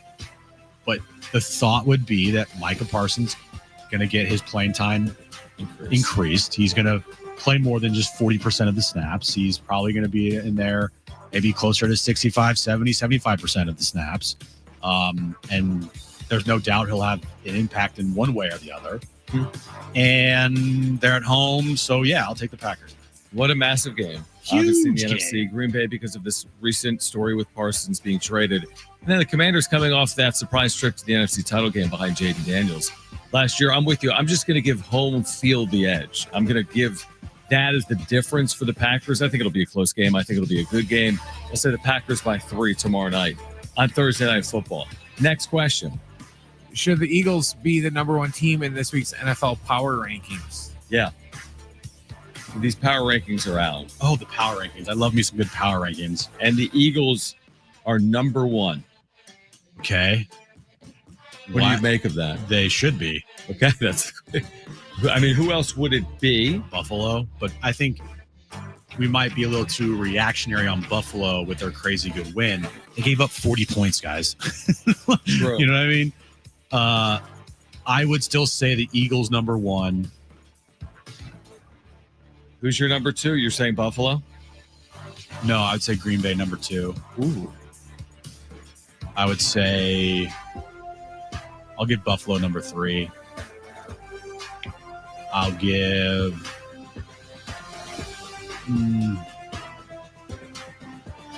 after that, I don't know. Those are my top 3, though. Well, hold on. Pro Football Focus, which has this recent list with the Eagles at number 1, does not have Buffalo at number 2. It has the Baltimore Ravens. I know. Buffalo beat Baltimore 41-40. It is also hard to have a list. If Buffalo is going to be high on your list, Baltimore should at least be close, considering the way that game played out. Makes sense. They had that game won. You should have won that game. And you fumbled fluky by Derrick Henry, and then it was kind of an avalanche in the last, 8 minutes of that game. Exactly. So they're up there too. But here's the list of Pro Football Focus right now. Eagles. Okay. Ravens. By the way, the Ravens started the season at number 1 by Pro Football Focus. Not Interesting. Eagles. Okay. So they have Eagles, Ravens, Bills 3rd, Packers 4th, Chiefs 5th, then Lions, Commanders. Lions. Yeah, good point. Lions look They got awful. trounced in week 1. He looked awful. Yeah. Now, again, it's just one game. Lions. It's just one game. But they looked awful. Mm-hmm. Who would you have at 32? That's a good question, John. Worst team in the league? Correct. In the power ranking. The New York Football Giants. Dude, the New York teams aren't even close. The Giants and Jets are 28th and 27th. 29th, Dolphins. Cleveland. Carolina, 30th. Tennessee, 31st. The New Orleans Saints, no change, remain 32nd. Again, if the Niners lose, Can't be number the 32. Niners lose. Where's the Niners at? Where's that game at? Oh, Niners are 10th. Niners are 10th? 10th on that list. But that's before the injuries. With the injuries, it says 33rd. Again, if the Niners lose this weekend to the worst team in the league, according to Pro Football Focus, yeah, that'll be a bad loss. That's not going Where's to be that fun. game? The Dome or It's in New Northern Orleans? California? Place can get rowdy. Yeah, well, yeah. Next question. You're going to lose to Spencer Rattler. No. Is tonight a must-win game for the Padres? Not a must-win game because, like I said, if you go 5-2 in this homestand, however you get to 5-2, that's all we're looking for here. What if the Dodgers win, though? I hear what you're saying. Yeah, it's a problem. Because they are playing the Rockies at home. Right, that's but what they're a heavy favorite. Right. So, to win the division, is it a must-win if the Dodgers win tonight? I'm with you. Your point is valid. You could sweep through Colorado. That's 4 games. You can start doing some damage. This just played out then, okay? Dodgers win tonight. Padres lose. 3 up. 3 back with 16 to play. And it's actually 4 because of the tiebreaker. Then, let's just say the Padres sweep the Rockies. Now there's 12 left. And the Dodgers go 2-1. Go 2-1 against the Giants this You've weekend. picked up a game and a half. You're 2.5 out with 12 to play. Okay. It's doable. That's what you're right. It's not a must, but you're pushing close to a must win, is what I would say. Close, yeah. To win the division, not to make the playoffs, to truly win the division. The 7 games between the Rockies and the White Sox are going to matter so much. The 7 games the Padres have against the Rockies and the White Sox, yeah. If you go 6-1 against those teams, I think you got to go 6-1. You feel pretty good. Now, you still have to play against the Mets on the road. Mets are free falling. You got to play against the Brewers. Brewers just got swept by the Rangers today. And you got to finish up your season against Arizona at home. So, yeah. I just don't think you want to fall further than Go Rockies tonight. Yeah, I mean, maybe. And I think it's Kyle Freeland tonight. And of course, perfect. the guy can deal. Well, we saw that firsthand on last Friday. But that was like I feel like one of those outliers. Yeah, completely. Because he got thrown out after 8 pitches against the Giants. So he had really 8 days off before his start. Yeah, it was weird. It was the whole situation. The game was awful. For the Padres, that game was completely awful. Yeah. But it's a big night is the point, and it's a great matchup here tonight in San Diego with Nick Pivetta. Yeah. Opposite Andrew Abbott. First pitch coming in less than 2 hours at 5:40. We're going to get into it with Darnay Tribb. Man, Darnay. I feel for him because he's in our group texts, and it's a lot. It's a lot for Darnay. But Darnay Tribb from NBC7. We're just spamming him with his new We just meme. bother him. We're But just like, hey. He'll text us too. He will. Yeah, we bother him. But not because he wants to. Correct. Darnay Tripp, NBC7 will join us. We'll talk about the Padres and the Reds in this postseason race for San Diego on the other side. Kevin Acey is our Padres insider. He will join us at 5 p.m. By the way, next hour, we have a $50 gift card to Ortega's for San Diego Restaurant Week. That's Sunday, September 14th through Sunday, September 21st, featuring 100 plus restaurants from Oceanside to Chula Vista, offering variations of multi-course menus starting at just $30. The list of restaurants is available at San Diego Restaurant Week.com. So we'll give away that $50 gift card next hour. We have tickets to see Billy Idol. We'll give away between now and 6 p.m. But Darnay Tripp from NBC7, he will join us next right here on John and Jim, San Diego Sports 760, and live on the iHeartRadio app.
All right, this update's brought to you by Rapid Radios. Padres and Reds, final game of their 3-game series tonight at Petco Park. Nick Pivetta on the mound for the Padres. Padres trail the Dodgers in the National League West by 2 games after their loss last night, and the Dodgers win. Padres also trail the Cubs by 3 games for the 4th spot in the wild card race. NFL news of the day: Brock Purdy likely to miss the upcoming weekend's game against the Saints as he has a foot injury. Kyle Shanahan said it could be a multiple week injury. And tonight at 6 p.m., we have 1 full hour of SDFC Talk midweek live with Darren and Adrian Garcia right here on your home of SDFC, San Diego Sports 760. Rapid Radio is our instant push-to-talk walkie-talkies offering national LTE coverage and no subscriptions ever. A great alternative to a mobile phone for your kids. For a limited time, go to rapidradios.com now for 60% off and free UPS shipping. Add code radio and get an extra 5% off.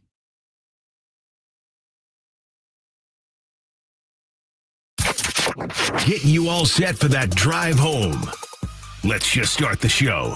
Here's John and Jim. All right, San Diego and Southern California, what's going on? This is hour 3 of John and Jim. We're getting you ready for Padres and Reds game 3 coming up at 5:40. We've got Darnay Tripp with us right now. Kevin Acey will join us in 1 hour at 5 p.m. Darnay, we appreciate you taking time for us. We realize that it's an annoyance. Hi. It's us again. Hey, man. Thanks for joining us.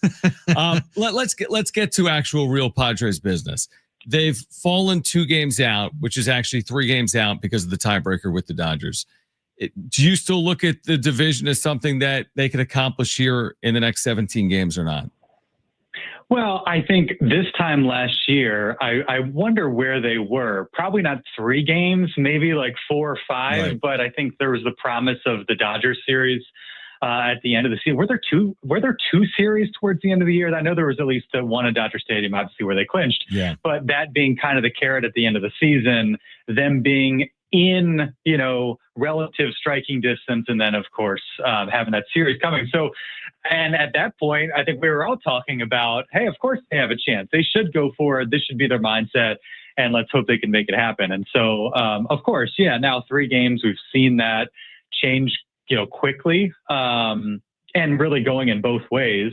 It's happened in the Padres' favor, and then it's gone against them as well. And so I think, certainly you would say it's realistic. The Dodgers seem to be kind of getting their stuff together a little bit, but they've still obviously had some shaky moments in recent weeks, getting swept by the Pirates, the loss over the weekend as well. So I'd say, why not? And as we've discussed in the past, it's not like going for the division hurts you in terms of the wild card. You just got to, play your best baseball and let the chips fall where they may. But it's not often that the Padres have been in this position. And so, why not soak it up, go for it, and see what you can do. Are you as confused with the lineup construction over the last week or so as me and John are, as far as, tonight, Cronenworth's in the lineup, Arise is in the lineup, playing second base. Cronenworth set short against a lefty, yet last night they didn't have that against a righty. Are you as confused as we are? Yeah, I mean, I think, isn't it good that we're seeing some different things at the very least? I mean, I guess you could be confused, but I think all of us in one way or another have kind of wanted Mike Schill to do a little bit more tinkering and be open to kind of different ideas and approaches. And it seems like maybe that's the case. And we're seeing more of O'Hearn. We're seeing more days down for Luis Arise. And I think one of the questions that's come about, and I know you guys were talking about it earlier, is kind of the trade-off between offense and defense. Obviously, this is a team that needs offense. As I think John mentioned earlier, we've seen guys like Mason McCoy make errors when they're in there to be kind of the defensive stalwarts. And so I take it as more, I guess, encouraging at this juncture. I don't think we know exactly what an October lineup will look like one game to the next. At some point, you're going to have, and obviously matchups could dictate a little bit, but, an order that you feel pretty confident that is going to show up one game to the next. I don't know that we have that, but I do like that Mike Schilt, after facing all the questions, and not that I don't think he has a burner account. I think he's checking Twitter, but all the Twitter discourse about the lineup and this and that, I'm kind of encouraged to see some adjustments And my assumption is it's a fluid process, and we'll eventually see where they land. Definitely fluid, as Mike Schilt has been using that Yes, that's word as well. very clear. Very fluid always. Darnay Tripp, NBC7, back with What would us you here. do? John and Jim. Well, yeah. What you're saying with the media? Yeah. Well, yeah. You tell me. You tell me. What would you do? Yeah. Listen, I understand it. It's not the postseason as of yet, but once you do get to the postseason, these lineups are going to be really analyzed heavily, obviously, heading into those games. Manny Machado, he took out frustration last night on like a Gatorade cooler in the dugout. He has hit 199 since August 1st. We talked about this last night, Darnay, the idea of even sitting him. I mean, clearly he could use the day. What do you make of these struggles? And are we just expecting him to at some point snap out of it? Well, probably, because that's what he's done. And I mean, I think even one of my first conversations with you guys, which if memory serves was during the 2021 US Open. This is how much I remember. I value my time with John and Jim. I remember my first John and Jim appearance. But I think one of the topics was, I don't know. I must not have much going on in my life. Was Manny Machado. And so, yeah, this has popped up, at numerous points throughout his Padres tenure. He's managed to, drag himself out of it. And yeah, we're once again waiting for that to be the case. As far as the day off, I was there last week and he was asked about it. And he felt like, I probably should have stolen a day here or there in the last month or two, but now you can't really do that. And he kind of hinted at that again when Dennis Lynn asked him, just feeling like, hey, we're kind of on cruise control. We can't really, pump the brakes at this point. And, I'm sure Manny would be aware of the optics as well, not that that's why you necessarily make decisions, but I think for some of us, we could understand okay, they're going to sit Manny today and maybe it's around a day off. So it's a 2-day break. I think a lot of us got to understand that. Then there's also going to be the baseball fan that's like, hey, we're paying him how much money? And he's taking the day off during a September playoff race. That's unacceptable. So it's a difficult spot for him to be in. And, this comes with a guy who takes a lot of pride in posting, which is something he should take a lot of pride in. And certainly looks good for him. But you're going to have to kind of pace yourself a little bit. And he might even admit that they didn't do a good enough job of that, or he didn't do a good enough job of that in the last couple of months. And now clearly he's feeling the wear and tear, and they're at a stage in the season where, it might not look the best for him to take a day off. We haven't even talked about this today, John and myself, but last night as Robert Suarez gives up the 2-run homer and Mason Miller continues to look like unhittable, do you think it's fair to have a conversation about maybe flipping? I know it was in a safe situation last night, but is it fair to maybe have a conversation about maybe putting Mason Miller in the closer role just because how dominant he has been? It's not, Suarez has been fine, but Miller's been incredible. Yeah, and I think, you framed it really well there, because it's not necessarily because of what Suarez has done. Although I think, the fan base and some of us, when he enters a game, do you feel like, okay, it's airtight, lockdown, we're good? No. It hasn't had that feeling this year. And then you look at his numbers and, his batting average against is lower than it was last year. I think his ERA is probably a bit inflated, but whip is in a good place, and it hasn't felt like that. If you looked and his whip was 1.3, you'd be like, oh yeah. If his batting average against was 220, you'd probably be like, oh yeah. And it's not to that extreme. Saves leader, I believe, still in Major League Baseball. There's just been enough of those moments and a few big games against him that have kind of, put a ding in our confidence a little bit. And it is kind of a little bit more so now because of the dominance of Mason Miller. But if you go back to last night, I was having this very discussion with our meteorologist, Greg Bledsoe, huge Padres fan. And Miller faced their number 9 hitter and then the top of the order. Now he mowed him down 9-1-2, but you're still having Robert Suarez face essentially the top of the order. And then Mason Miller, kind of the middle, depending on what happens. And so either way, these guys are in a, demanding situation. We see managers kind of pitch the closer in the 8th based on who's up. And so maybe they make some of those decisions. But in a game like last night, they're both going to be in a demanding spot, especially when Adrian Morejon isn't available and you don't have Jason Adam. And so I think it could be an interesting thing to watch. And again, more so because of the extent of Mason Miller's dominance rather than Robert Suarez's struggles, unless, of course, he has a few games like he did last night.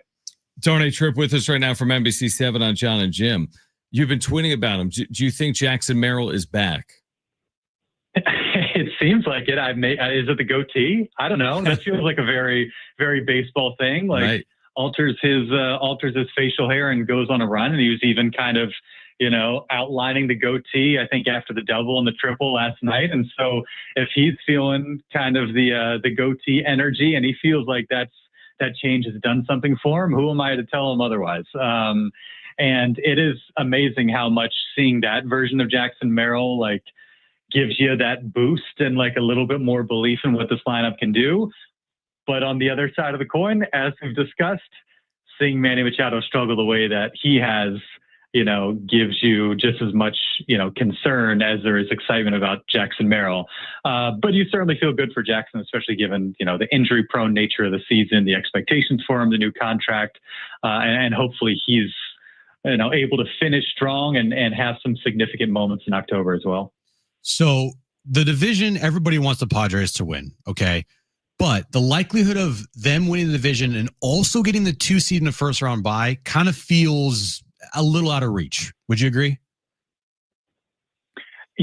I've spent so much time just looking at the division standings and the wild card standings that I haven't really, gotten to that point of what are the games difference between the second and the third and this and that. Well, where I'm going with this is, okay, if the 2 seed's out of play, okay, it's either the 3, the 4, or the 5, or I guess the 6.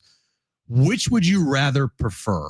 Would you rather have the 3 seed and the path to the World Series of the NLCS goes through Philadelphia, or would you rather be the 4 or 5 seed where the path goes through Milwaukee to the NLCS?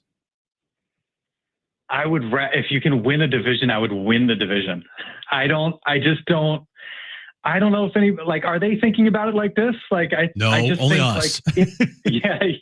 No, but just solely forget about the division. Your point is valid. You're 100% right. We all agree on that. But if you're snapping your fingers via a path, forget about the division for a second. Is it an easier path to make the World Series by playing the Brewers or by playing the Phillies? I mean, our collective PTSD is more associated with the Philadelphia Phillies. Exactly. Right. Yeah, and exactly. we know what that, if Petco Park is the best atmosphere in October or in that conversation, what's the first other stadium that comes to mind? That's a good point. Yeah. It is Philadelphia. It's no shade to Milwaukee. I'm sure they pack it out and it's a great atmosphere, but we don't know that firsthand, and we haven't had that experience and been on the wrong side of it. But Milwaukee was the best team in baseball for a little stretch, so I'm sure they're not going to be a walkover either. So I get it. I just you have a chance to win the division. Just go try and win the division, and then whatever happens, you deal with it. And if you're good enough to win the division, you should be good enough to stand up to the test at Philly or in Milwaukee. That's well said. That's a good answer. I'll take that from you, Darnay. I guess I'll take it. Darnay, we appreciate you doing it. Oh, no. Would I consider, if I didn't consider you guys friends, right? Okay, would I see Jim Russell at the San Diego FC match and then go out of my way and sit next to him in the press box and have a meaningful heart-to-heart conversation where we got into real life topics? Would that be the case if I didn't consider you guys friends? Anything we say on radio isn't real. I tell Kristen this all the time. We are friends, but the bit on the radio is Kristen's why did you say that to Jim? I'm because it's a show. Now, did we force you to be our friend? Yeah, but you're still our friend. But did you have an embrace? Did you embrace Jim? It was an embrace. Was it 5 seconds like Shilton Toddy? No, not as long as Shilton Tatis, but there was a quick bro hug, I think. It was an immediate bro hug followed by take a picture of the back of his head, followed by conversations. Serious question though, because we did it yesterday. We actually hugged. It was very weird. Oh, very weird. In studio for 5.5 seconds. Is there anyone you would like? Is it Besides your rare wife. for you to hug Besides someone other Laura. than wife, children, mom? Would you be in a situation where you're doing a 5.5 second hug elsewhere outside of those scenarios? I could see some close like friends and family members who I don't see often. I could see myself having a 5-second embrace with. It's longer than you think, Darnay. We It's did very it. long. It's a very And long. remember, hug. Fernando was not wearing it, and Tatis was topless. Yeah, when it happened. I know. I wasn't getting topless for this. Yeah, typically we are fully clothed. Yep. But Yeah. Can I? Do you have something else? Oh, I was just. Yeah. We went 15 minutes and didn't even talk about the meme that we have created of Darnay Trip. Go through. Yes. Yeah. So I didn't. I saw it. Nobody's talking about the meme. No, but we are. We are. Only you Well, I guys. was watching the Michael King press conference on Marty's YouTube page, and then all of a sudden, there you are. Just out of 'Cause nowhere. Michael King was like, "Excuse me, what'd you say?" And I think it was a question from Marty. It's And then so boom, your good. head pops into the Yeah. frame, and then your head pops out. So Michael King couldn't hear the question. Is that the same thing that you were experiencing? You couldn't hear the question? Well, yeah, like we got over there a little bit late. And so I was kind of on the outside and I wanted to know what he was talking about because I had some questions in mind. And so it's like you don't want to ask the guy the same question he was just asked. Right. And I couldn't hear. Marty was kind of behind some of the other photographers and reporters. And so I dipped my head over. And as I did it, I thought, you know what? This is probably going to look funny on everybody else's camera opposite of me. And sure enough. And I still couldn't really hear, but at least it gave you guys a little bit of amusement. We enjoyed Now it. you're going to see it 7,000 times. No, it'll die down within the next couple of years. Yeah. Darnay, appreciate you doing it. Thanks as always, man. We'll do it again soon. All right, thanks. All right, great stuff from Darnay Tripp at NBC7. We'll react. It'll die down over the next couple of years. It's fine. Don't worry about it. Kevin will join us at 5 p.m. Kevin Acey, our Padres Insider. And coming up in about 20 or 30 minutes, we're giving away a $50 gift card to Ortega's for San Diego Restaurant Week. This is John and Jim, San Diego Sports 760 live on the iHeartRadio app.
All right, John and Jim, San Diego Sports 760. Kevin Acee coming up.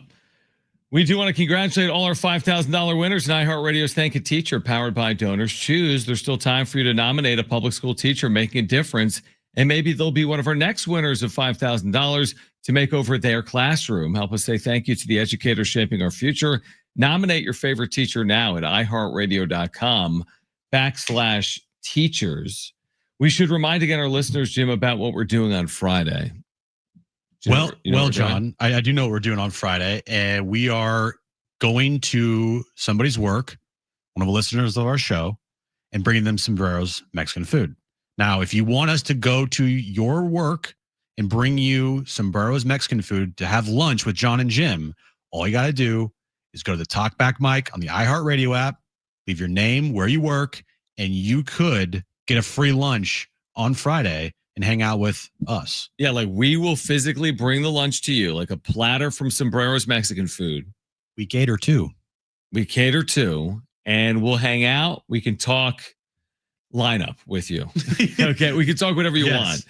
Friday afternoon. Historical bullpens. Padres bullpen, where it ranks among all of the Padres bullpens ever. Yeah, it's only Barry Bloom won the lunch. But open the app, search for 760, use the Talkback mic, and like Jim told you, tell us your name, where you work, and why we should bring you and your crew lunch this Friday. All right, so Kevin's going to join us coming up at 5 p.m. And, I thought Darnay made good points. Like, this division still is in play. Like, I'm kind of downplaying it a little bit, to be honest with you, because it feels like we've been down this path so many times, even this year. They're within a game of first place, they drop back. They take a 1-game lead, they fall out of first place. And we've gone through this year, like truly 5 times in the last 2 months. I'm like, they're just not going to do it, right? You brought up last year, they were further back. They still had a chance there. They ultimately didn't win the division, but maybe I'm poo-pooing it too early. Still with 17 games left. Poo-poo? It's just, to me, it's like, the Dodgers always win this division. Like, why are we going down this path? That's what we've said. Like, until they can go out and prove it, and by they I mean the Padres. I'll believe it when I see it. Mm-hmm. I'll believe it when I see it, because they have gotten right there, so close to then just falling flat on their face. Right. You won 3 in a row, and you're like, all right, they've turned a corner, and then last night was a complete dud. Yeah. Complete dud. I have to see it, man. I'm gonna have to see it. And I agree with him when he's like, well, you can't not want to win the division. Like this seeding conversation we've been having, would you rather be a 3 and move on and play the Phillies, or a 4 and move on and play the Brewers, is more of a seeding conversation. Neither you or I are like, don't win the division at all costs, lay down. No, nobody would ever say that. No. It is 100% accurate that they should want to win the division. Of course, that's their goal. Of course, it's their goal. Right. So maybe they can execute on their goal. And he brings up a good point I hadn't considered. If you do win the division, I mean, what does that kind of mean? I mean, you're pretty confident heading into a postseason when you've won a division. Yeah, and you're facing the 6th seed. Whether it be the Mets or the Giants. The Giants lost today. I don't know what the Mets are doing. Yeah, I need to check that. But play your best baseball. Be as healthy as you possibly can going into the postseason, and you take your chances. Right? Yeah, that's exactly right. That's kind of what you're looking for. Last year, they got in as a 4 seed, but the more important thing for them was they were healthy and they were playing their best baseball. Mm-hmm. Now the health bug struck and they lost Joe Musgrove, and then they ran into the Dodgers. But you won't be running into the Dodgers in the postseason unless one of the teams gets a 6th seed or falls to the 6th seed until the NLCS. That's exactly right. Yeah. But yeah, winning the division would be a huge notch under their belt. Especially if you don't, you're probably the 5 seed. So we keep talking 3 and 4. I know. Like if you don't win the division right now, they're locked into a 5. They're 3 games back. Yeah, going to Wrigley Field, that's scary. Yeah, exactly. Because it just is. And we've talked about some of the road struggles that the Padres have had. Going anywhere on the road in the postseason for a 3-game series. Yeah, you don't get anything at home. Like, no. Yeah, you got to do all the work. Now they've done it. They did it against the Mets. That was impressive. Can't even imagine them not getting at least one home playoff game. That's a great point. And how big that is for the organization. Right. The revenue. Exactly. Mm-hmm. The gate at a playoff game you're right. is massive. And if they don't get at least one playoff game at Petco Park this year, That's a great point. Oof. I'm with you. That would be brutal. All right, we're going to give away that $50 gift card coming up in about 15 minutes for San Diego Restaurant Week. We're going to have Kevin on the show at 5. We're going to switch gears to what Adam Silver had to say about the Clippers investigation. If you missed this earlier, I thought you were going to say commissioner. I thought you were going to say the new rule change in the NBA. The 4-point shot. No. Which one are you referring to? Oh, the heave? Yeah, the heave. I like the heave rule. We can talk about that on the other side as well. But we're going to hear from Adam Silver coming up next as well on the Clippers investigation. Kevin AC at 5 p.m. This is John and Jim, San Diego Sports 760, and live on the iHeartRadio app.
This update's brought to you by Staples. Padres and Reds, final game of their 3-game series tonight at Petco Park. Nick Pivetta on the mound for the Padres. Padres trail the Dodgers in the National League West by 2 games now after their loss last night to the Reds. NFL news of the day, Brock Purdy is going to miss some time with the 49ers as he's dealing with a foot injury. Kyle Shanahan says it's unlikely that he'll play this upcoming weekend against the New Orleans Saints. And tonight at 6 p.m., SDFC Midweek Live, 1 full hour of SDFC Talk with Darren and Adrian right here on San Diego Sports 760. Staples has school supplies as low as 25 cents. Your back-to-school budget saved by the easy button. The easy button.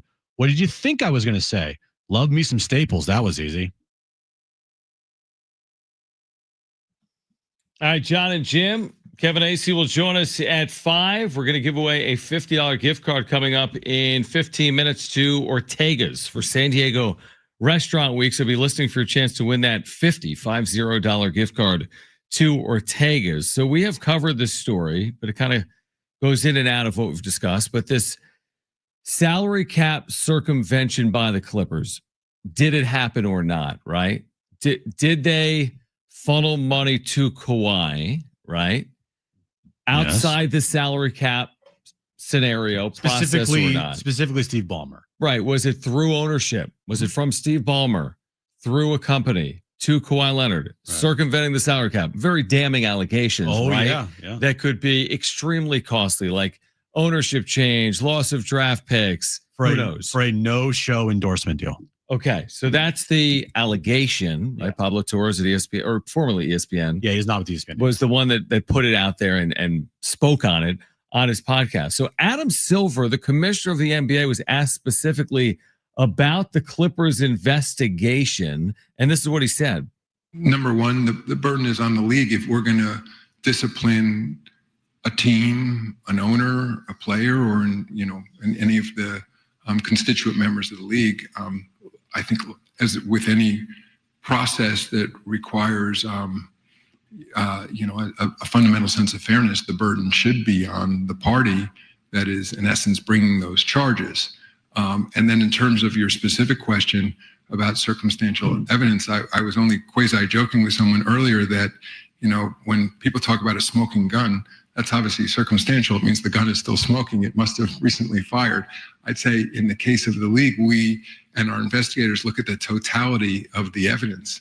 So I think whether mere appearance, like just by the way those words read, I think as a matter of fundamental fairness, I would be reluctant to act if there was sort of a mere appearance of impropriety. I think that the goal of a full investigation is to find out if there really was impropriety, because also in a public-facing sport, again, the public at times reaches conclusions that later turn out to be completely false. And so I would want anybody else in situation Mr. Ballmer is in now, or Kawhi Leonard for that matter, to be treated the same way I would want to be treated if people were making allegations against me. So the answer is, we're not a court of law at the end of the day either, that we have broad authority to look at all information and to weigh it accordingly.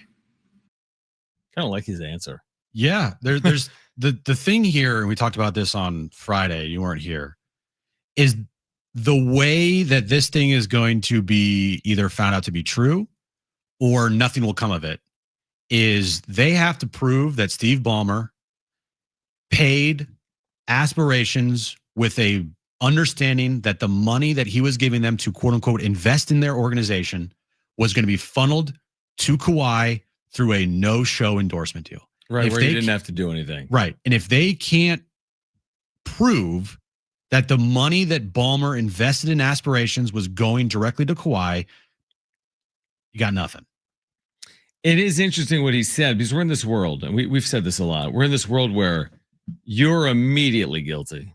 Okay, right. We've seen that play out in the social media world. And by the way, sometimes they're right. Sometimes the guilt is fair. 100%. Other times you find out 2 years later that what you thought to be true because of something you read on X ended up not being true at all. And in fact, you don't even realize that it wasn't true because it's not a public-facing story like this one with Kawhi Leonard or Steve Ballmer and the NBA. So I've always been a proponent. You've heard me say it before on John and Jim. Just let it play out. And that's hard sometimes. We're in this world where everyone wants reaction. Our job is reactionary. Right. Like our bosses aren't like, withhold judgment on everything. Yeah. Wait for Manny's season to be over before you criticize him. Say you'll give your opinion in like 2 months. Yeah, Okay. you can't do it. So I think our opinions are completely fair and valid. Yeah. We know what Pablo Torres reported, and then we offer an opinion on it. It doesn't mean we're right.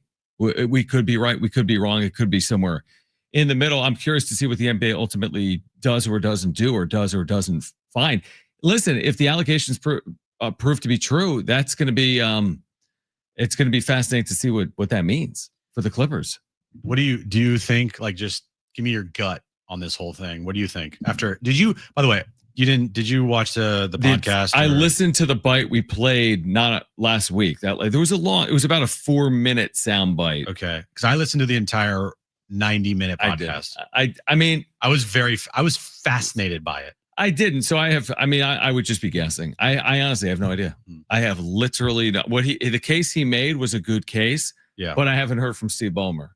Well, Steve did speak. He spoke on Sports Center, and there was a statement put out from the Clippers. I think they basically called it categorically false, and there's evidence to support that. I just think when Steve Ballmer came out and said they conned me and tried to turn himself into a victim, that to me is pretty. It doesn't not come off well. It feels like a little shady behavior when you're the sixth richest person in the world.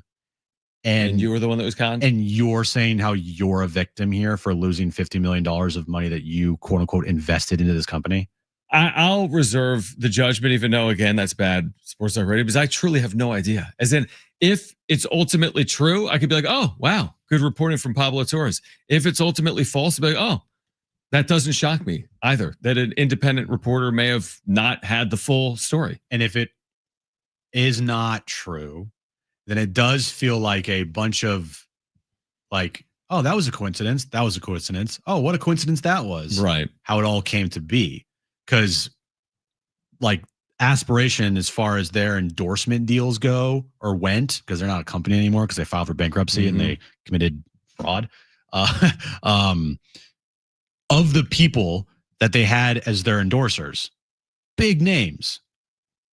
Leonardo DiCaprio, Robert Downey Jr., Drake. Did they all circumvent the salary cap? No, but the point of that is, along with Kawhi, if I were to ask you, of those four people, who do you think for an endorsement deal should be paid the most money to get the most bang for your buck of those four people that I just mentioned? Yeah, but I get your point, but that's irrelevant to the conversation. The amount someone is paid for an endorsement doesn't have to do with what we deem to be the amount that they should be paid. But what I'm getting at is because Kawhi, of the four people that I mentioned, is paid the most. Right. It's a perception. The perception of it, of like, sure, that's weird. Of those four people, you decided and you wanted to give Kawhi the massive $28 million, which actually turned out to be a $48 million endorsement deal. And then how it turned out to be a $48 million endorsement deal, because reported by the Boston Journal, an additional $20 million was owed to Kawhi on top of the 28. And then the $50 million that Steve Ballmer just so happened to invest in this company makes it feel a little fishy here. The one thing, though, that I took exception with immediately from the reporting, and it might be right, it might be wrong, was he said, hey, Kawhi was owed all this money from this company. And when I went and did the deep dive on how he promoted this company on social media, he never did. That alone doesn't mean he wasn't properly endorsing the company. You don't have to endorse via social media to be an endorser. Right. You could endorse in a million ways. You could endorse at shareholder meetings. You could endorse with clientele. You could endorse as part of a marketing program. Like, you don't have to tweet. You know, it's not like if Kawhi Leonard would have tweeted one time that would make him then clear. Like, I just thought that was a weird conclusion to jump to. You know, I went to social media, Kawhi never tweeted about it. So then he's not an endorser because Kawhi never tweeted about it. Was Drake tweeting about Aspirations or whatever this company's name is? He did. He had a statement about it. He said he did something with Aspirations. So did Robert Downey Jr. did like a commercial for them. But I'm saying I'd like to hear from Kawhi too. The one thing that I do believe about this whole thing is, after like listening to the report, or not the report, but the podcast, and then, you know, I also listened to the Pablo Torre, Mark Cuban podcast as well. Mm-hmm. The one person in this whole thing, and we know Kawhi, the one person in this whole thing that probably knows the least of anybody is Kawhi Leonard, because he's not the one going to Aspiration or the Clippers. It's Uncle Dennis. It's his uncle that is doing this. He is the one that has been kind of like the right-hand man for Kawhi to get him the money, to get him these endorsement deals, to do all that stuff. So I don't know how much Kawhi really knew about this, is what I'm saying. Like, I don't think Kawhi I think we'll find knew out. a lot. I think we'll find out. I think he was just like, oh, cool. Money? That's awesome. I mean, we don't know, though. We don't know. I know, That's the thing. We haven't heard from Kawhi. The league will do its investigation, and people will either believe it or they won't. I mean, they might find the Clippers to be innocent, and people won't believe it, or they might find the Clippers to be guilty, and maybe people won't believe it. All right, here's what we're going to do. And we could talk about, by the NBA, the NBA rule change, which now heaves don't count as shots like field goal attempts, except team field goal attempts, right? If Steph Curry now attempts an 80-foot shot at a buzzer of a quarter, these players weren't attempting these shots because they didn't want to lower their field goal percentage. Right. Now it no longer counts as a shot unless it goes in, but it does count as an 0 for 1 for the team. I like that. So why not go back? I mean, it'd be very difficult to do. Change it all? I bet you if you went back and you changed those numbers for just Steph, his 3-point percentage is going to go way up. Because he's saying he's missed how many shots at the end of a quarter in his career? He's one of the only players in the league that will take a full court or a half court or a 3/4 court shot and not care if he misses. Right, a lot of guys, the reason they're doing this, a lot of guys will just not attempt it. And they want to protect their field goal percentage. Exactly. But Steph is a Hall of Famer. He's the best shooter ever. Like, he doesn't care about this. Right, exactly. He just wants to just, make a 3-pointer, and he wants to, like, I can do it. And he's done it before a lot of times. Like, his percentage from half court and beyond is crazy. It's got to be crazy good. Do you like it then, the change? Because it encourages more shots being attempted, which means more shots go in. I mean, look, it's another thing that the NBA has done to protect and baby their players. Right. Hey, you're not going to have don't worry, your shooting percentage is not going to go down. Everything's going to be fine. We're going to protect you, blah, blah, blah. That's true. I don't mind it. I don't mind it either. That means we're probably going to see more of it, which I'm cool with. It is going to be weird when the numbers don't add up. You're going to look at field goals attempted and made, and then you're going to say team at the bottom, and they're not going to add up. Right. Because if Steph misses at the end of first, second, third, and fourth quarter, he's still 10 for 20 for the game, not 10 for 20. Now, what if he makes one? It counts. He's 1 for 1. Okay, that's if he misses, good. he's 0 for 0. If he makes, he's 1 for 1. Good. Yeah. All right. Call right now if you want a $50 gift card to Ortega's for San Diego Restaurant Week. Great giveaway. 877-767-4760. The number to call is 877-767-4760. We have a $50 gift card to Ortega's for San Diego Restaurant Week. That's Sunday, September 14th through Sunday, September 21st. Now, first two callers will be contestants for trivia. So 2 of you are going to play trivia. 1 of you is going to win that $50 gift card. But call right now if you want to play trivia.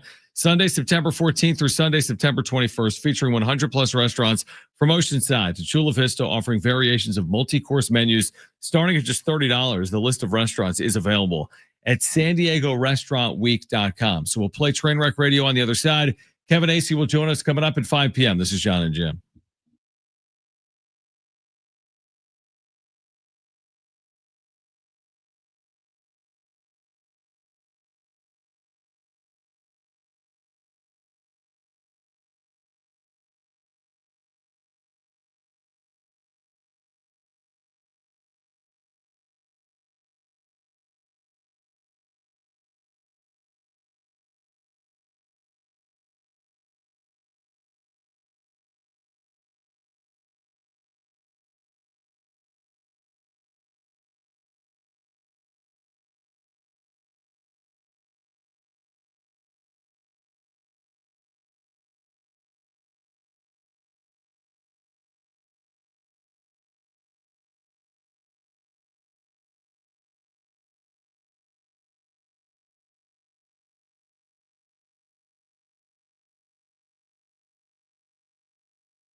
All right, John and Jim. Kevin Hasey's going to join us coming up in 13 minutes. Padres and Reds, game 3, the rare 5:40 start. That is the start, right? It is the start, Okay, John. I've been saying it all day. It is so a rare Wednesday 5:40 start, but the Padres don't have an off day and they're not traveling. It's a homestand, so yeah, but the Reds have to be considered. That's why you typically play during the day. Where are the Reds going? The Reds. They're going to Sacktown. Oh yeah, and they're not playing until Friday. Yeah, so that's why Padres probably requested a night game. Yeah, because the team you're playing isn't traveling east. Yep. And they're off the next day, and the Padres play tomorrow at home. So yeah, 5:40. I think it's better. Bigger I've always gate. thought, than the Wednesday. They've done well with the Wednesday day games, but I think Wednesday night makes more They sense. set a record last night, right? The Padres, Petco Park, 62nd sellout of the year is a record. Most fans ever inside that ballpark. I don't think yet, because there's still all these games left. I thought they did. I thought that's what they said last night on the broadcast. Could be wrong. There's no way. Okay. Right? Because there's still a lot of games left. It was a record for sellouts. I think it's a record, 62 sellouts, Yeah. which is a ridiculous number. That's probably what it is. That's a ridiculous number. All right, so Kevin's going to join us in about 10 minutes. Right now, let's get to this.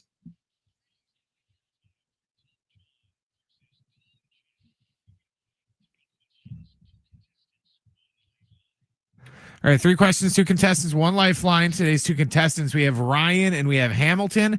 Ryan, you called in first, so you have your choice of John or Jim. Who do you want to go with? Let's go with John. All right, Ryan and John. Hamilton, you get Jim, okay? Sounds good. All right, perfect. Brent, what's the question of the day? All right, guys, this last week in week 1 of the NFL season, there was 9 players who had 100 or more receiving yards in week 1.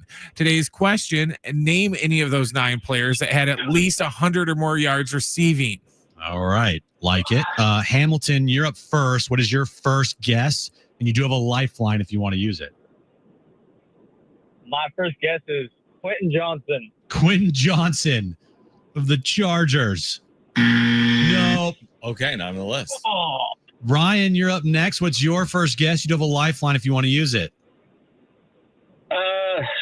shoot, I was going to go with let's go with Keenan Allen. That's what I can remember right now. Keenan Allen. No. That's week 1 this year, guys. Hamilton. Right. What is your second guess? You do have a lifeline if you want to use it. Okay, I'm going to go Zay Flowers. Zay Flowers. Good guess. Good job. Ryan, back to you. What is your second guess? You do have a lifeline if you want to use it.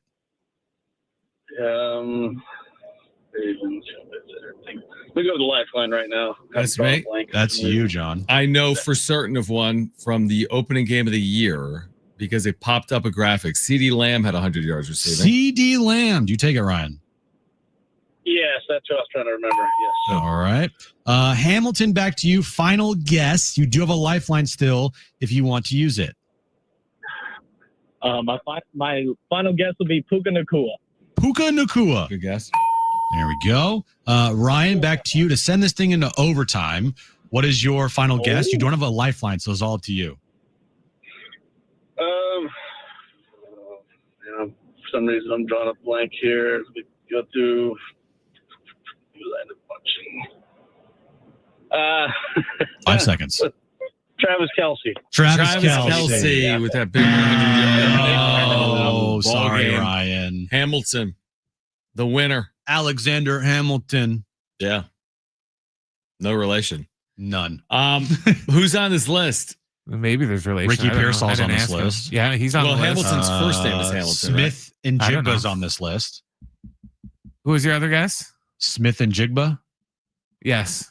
I'm glad you said it because there's no way I was going to say his name right. Who else? So wait, how many do we have so far? You're missing 4. I seen 4. Ooh, that's Don't gonna look be at me. tough.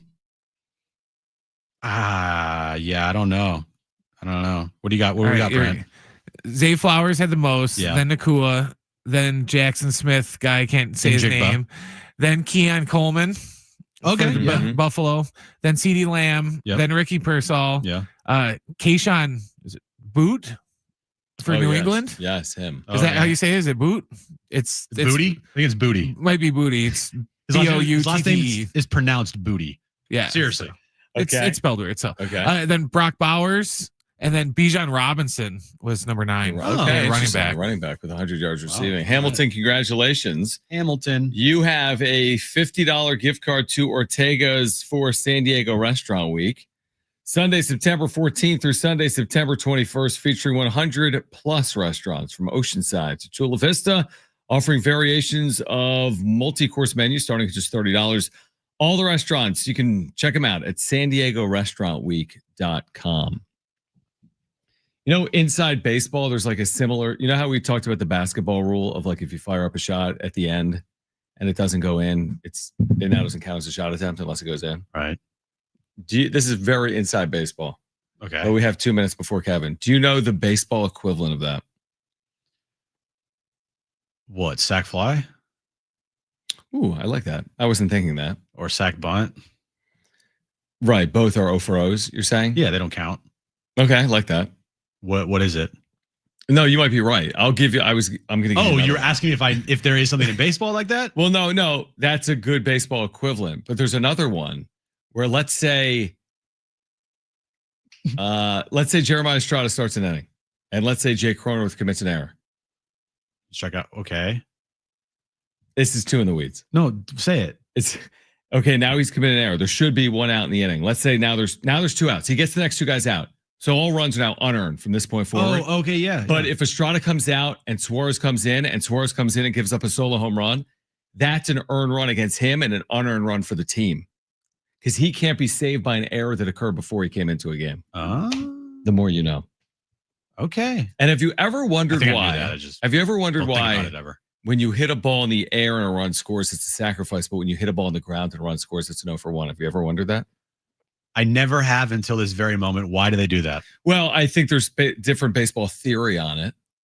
One of the theories is it's contingent on how the defense plays its infield, if it's in or back. It makes sense because the ball you can't be considered out. Yeah, I get it. If the infield's back, it's almost like they're foregoing the run. Therefore, Right. are you credited there? Where if you hit the ball in the air, it's on you to hit the ball far. Therefore, the run's going to score. Right.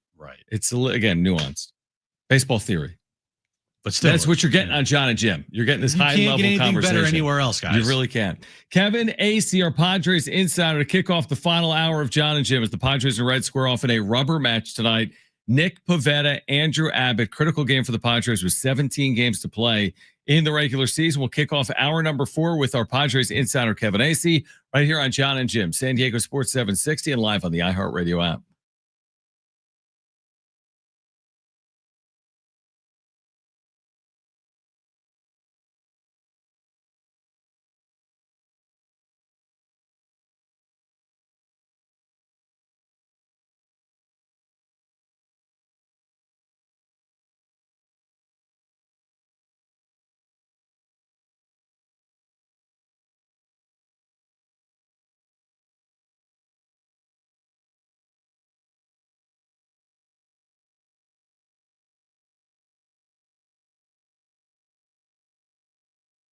All right, hey guys, it is Schaefer, and there is no better time than now to get down to your local Toyota dealer with new vehicles arriving daily, including their most popular cars, trucks, and SUVs. So whatever kind of vehicle you're looking for, hurry into your Toyota dealer today or make sure to head to toyota.com.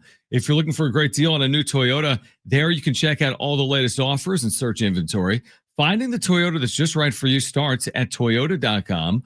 Toyota's Beyond Zero lineup of electrified vehicles helps to create a greener planet. Toyota's Beyond Zero lineup supports a greener planet with a wide range of electrified vehicles, including hybrids, plug-in hybrids, and fully electric vehicles, or take each day further than you thought possible in a new Camry with its stylish looks that'll make an impression wherever you go. See your Toyota dealer today and discover what makes Camry legendary. There's no better time than now to get your local Toyota dealer. Get your local Toyota dealer today or toyota.com. That's toyota.com. Your Toyota dealers, we make it easy.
This update is brought to you by Rapid Radio's Padres and Reds. Final game of their 3-game series tonight at Petco Park, 5:40. First pitch, Nick Pivetta on the mound for the Padres. NFL news of the day. Brock Purdy looks like he's going to miss his upcoming game against the Saints this weekend, dealing with a foot injury. Kyle Shanahan said that he could miss multiple weeks. And tonight at 6 p.m., SDFC Midweek Live, 1 full hour of SDFC talk with Darren and Adrian right here on San Diego Sports 760. Rapid Radios are instant push-to-talk walkie-talkies offering national LTE coverage and no subscription ever. Business owners can keep in touch with up to 200 staff members at one time. Go to rapidradios.com now for up to 60% off and free shipping.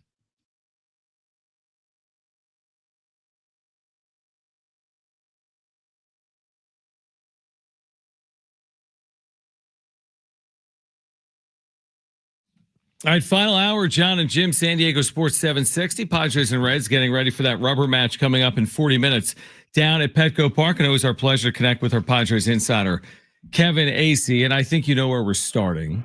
I'm going to start with what is going on with Mike Schilt's lineups. Last night against a righty, Luis Arraez sits. Today against a lefty, they go back to Jake Cronenworth at short, Luis Arraez at second. I know Mike Schilt has said it's fluid. What do you make of all the variance that's playing out here over the last handful of days?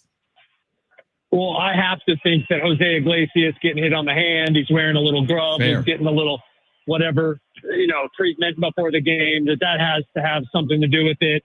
But yes, I honestly don't know what to make of it, which I think is the point here. Mike is dabbling in a little bit of sorcery. He's, as much as he's trying to keep it the same, he's doing some different things. Right. Yeah. It's just a lot of it is like, huh? What? Okay. And it just, I don't know if we'll ever make sense of it. And they're really hurt without Xander Bogaerts as far as like lineup goes, especially against a left-handed pitcher. It seems like Xander's progressing well. What's the latest with him today? Yeah, that was as quick as you possibly could have hoped. And, the fact that he's doing side to side, I was talking to him yesterday, and the kind of stuff he did today was going to be big. So we'll see how he feels tomorrow. But yes, if Xander Bogaerts could be back even the end of next trip and get 9 games in or something, that would be big. You're hoping that they take care of things. I don't know about Abbott tonight. I don't know, man.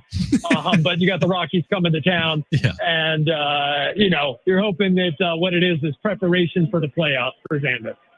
Kevin Acee is our Padres insider. Obviously, Robert Suarez allows the home run in the 9th inning of a tie game. We know Mason Miller's been terrific. It's easy to Monday morning quarterback it, but do you think there's a scenario where they would make a change this late in the year where Suarez isn't the primary closer and Mason Miller becomes the primary closer? I do think so, and I think that I know that they have discussed it. Now, again, I like to give that little insight just to let people know, but I don't want there to be too much on that because they discuss a lot. But I do know they've discussed it, and that, like with many personnel moves, there are people that think that move should be made. I will point this out, that I'm pretty sure Mason Miller faced the top of the order, which often the 8th inning guy does. And, Robert Suarez should have been able to finish that out. Jeremiah Strauss should have been able to finish that out. The Mason Miller took down the guys that he needed to take down, and Robert Suarez couldn't. But yes, it is something that's under consideration. And I certainly have, Mason Miller, wow. He has been more than you could ever have expected for most of his time here. And what is it now? 13 plays 13 in a row, and it's like a 0-something, a 0.0-something batting average. It's a 65% strikeout rate. Why don't you just put him in there to close it out?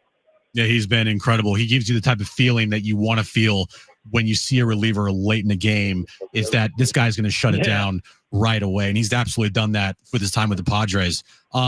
Kevin, when you look at Michael King last night, how did you think he performed, and how is he feeling coming out of last night's start? I don't know what you guys thought, but I was about as good as you could be, in terms of a guy that hasn't pitched for 4 months. And that was just really, really good. Look, he paid for, he almost paid for 3 bad pitches. He paid for 2, thanks to Fernando Tatis Jr. Yeah. And that was enough. Like, I've watched a lot of guys come back from a long setback, and that is not what that looked like. You could tell when he was struggling with his mechanics and when he was struggling with his command. And then he mostly, except for the end where he was tired, he got out of it. And it's like, wow, that's a guy who looks pretty locked in, and definitely for a first start. Kevin Acee is with us right now. I know you spoke along with other media members with Manny Machado postgame. I know he hit a Gatorade cooler in frustration, which is completely understandable. I mean, he's struggling at the plate. I think it's now a 199 batting average since August 1st. What do you attribute it to? I think there's a real simple explanation that he has briefly talked about. Mike Schilt has briefly talked about. They haven't flat out said that it's the reason. Sure, you know where I'm going. He's tired. The guy, take a look at what his games played in 2020. 2021, a little bit more. He didn't finish as strong, whatever. 2022, 23, 24. Look at his games played and see that he had a break in each of those seasons. And of course, 20 was only 60 games long. And the guy was at his best at the end. I just think that's a good enough sample size for you to say, and now he's getting older. Like, the guy wanted to play every day. He has acknowledged he should have taken at least a day off. And now all they can hope is that, and I bet you they do it, man. I bet you if they clinch with 3 games to go, he doesn't play till the playoffs. So you don't think he's going to get an off day before that? What happened? You know, there's another thing that's been talked about. All sorts of stuff gets talked about here. Yeah. You know, if you can't beat the Rockies without Manny taking a day off, are you really a playoff team? Now, that's obviously an impossible to answer question. There's been talk of Manny taking a day off this week.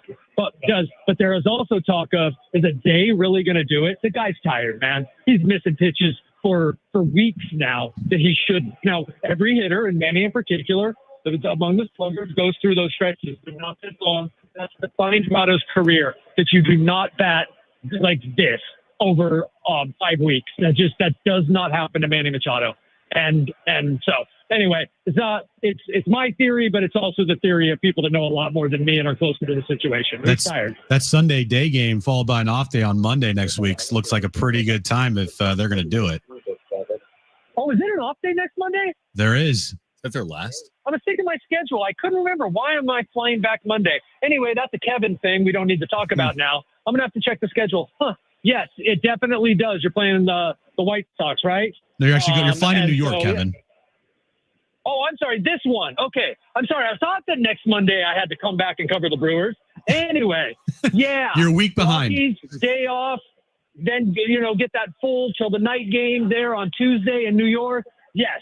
Like that could be it. I don't see a scenario in which they don't take advantage of 2 days at least. And that's what I'm understanding. Is that one day, I mean, what's that going to do for Manny Machado right now? He's gassed.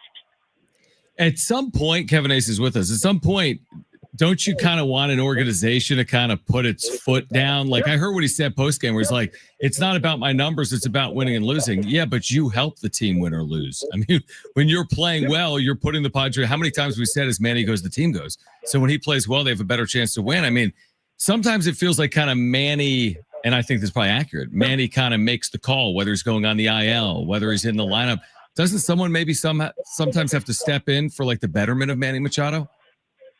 Yes, and they have to a certain extent at times, but there's some validity to what you're saying. It's difficult when it's Manny. It's difficult when, and to his credit, I mean, Manny, we got to take the good and the bad with these guys, just like you do with your wife or whoever, right? Like, I mean, he's excellent, and you let him do what he's doing. It's difficult when he's batting 300, right? To tell him to take a day. The guy wants to play. You're better when he's in there. You were giving him DH days. Of course, we can look back and go, well, maybe they shouldn't have got all these good players because now he can't have DH days. I'm kidding. So, yeah. And now guess what? Next year, they're going to be able to say, hey, Manny, you're going to take X, Y, Z days off. And that's how we're going to do it. And Manny, as he has in other things, will say, yeah, okay, you're right. we've asked you this a couple times. Is that the best Fernando Tatis Jr. catch you've ever seen? And then you get last night. It's like, well, again, I mean, is that the best catch you've ever seen for Fernando Tatis Jr., Kevin?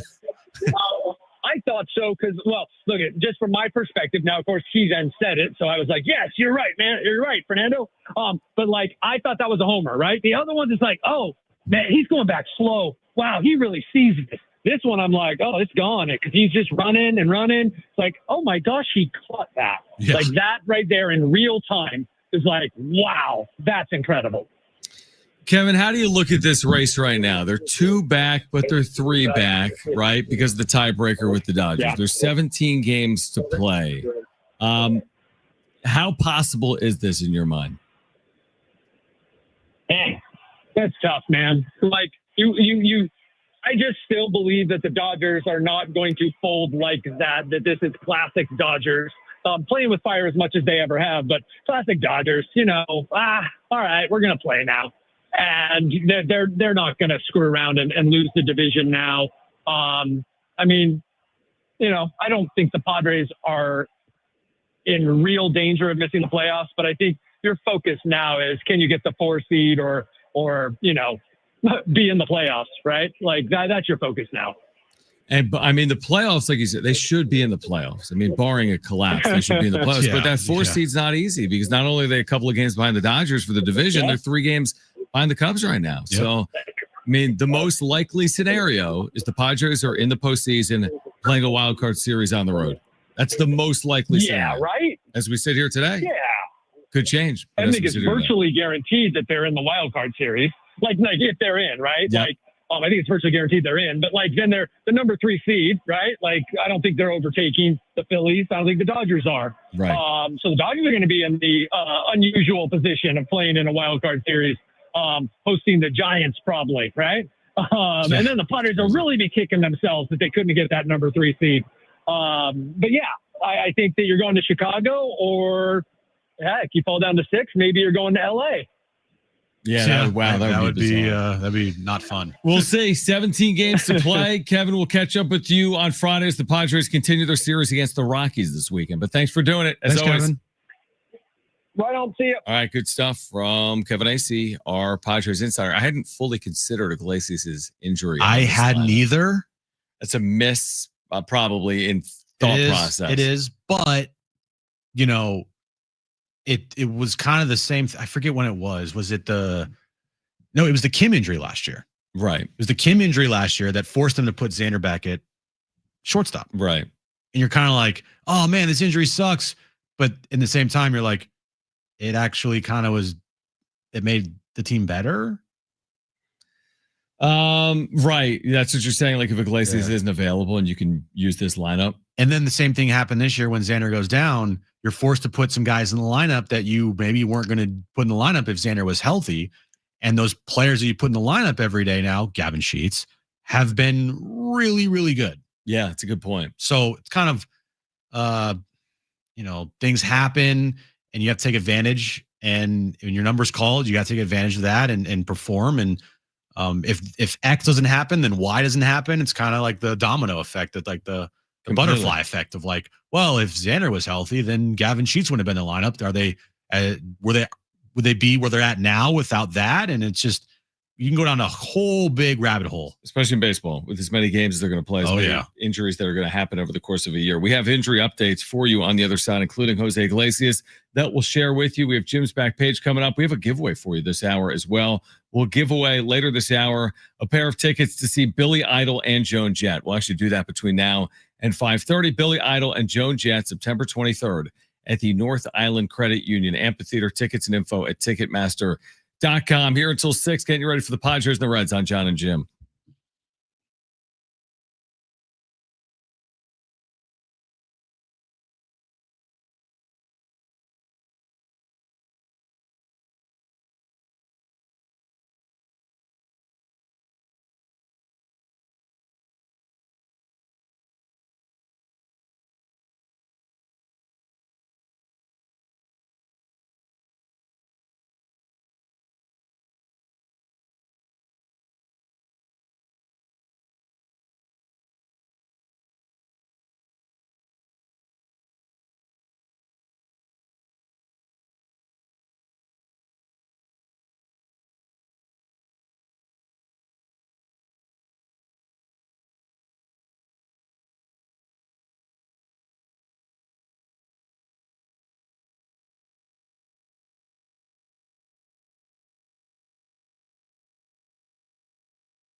All right, John and Jim, San Diego Sports 760.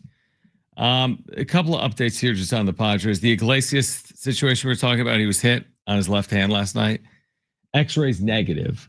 So maybe that's the reason why he's on the lineup tonight. Yeah, because he was hit. But it shouldn't be. The reason why he shouldn't be in the lineup tonight is because he's not good at hitting the baseball. Yeah, this year he's just been, I mean. Like, it shouldn't be like, oh, Iglesias would have been in there tonight and it's going to be a big blow to us. But the reason why he's not is because we want to give him a day because his hand's swollen or something. Like, but that's actually probably the reason, right? It probably is the reason. But it shouldn't be the reason. Yeah, exactly. So there's that. In terms of an injury update, listen, Andrew Abbott, you look at his overall numbers, he's got a 2.88, but listen to this. Over his last 3 starts, he has an 8.5. Tell me he sucks. He's been terrible. Ooh. But again, you know how it works against the Padres.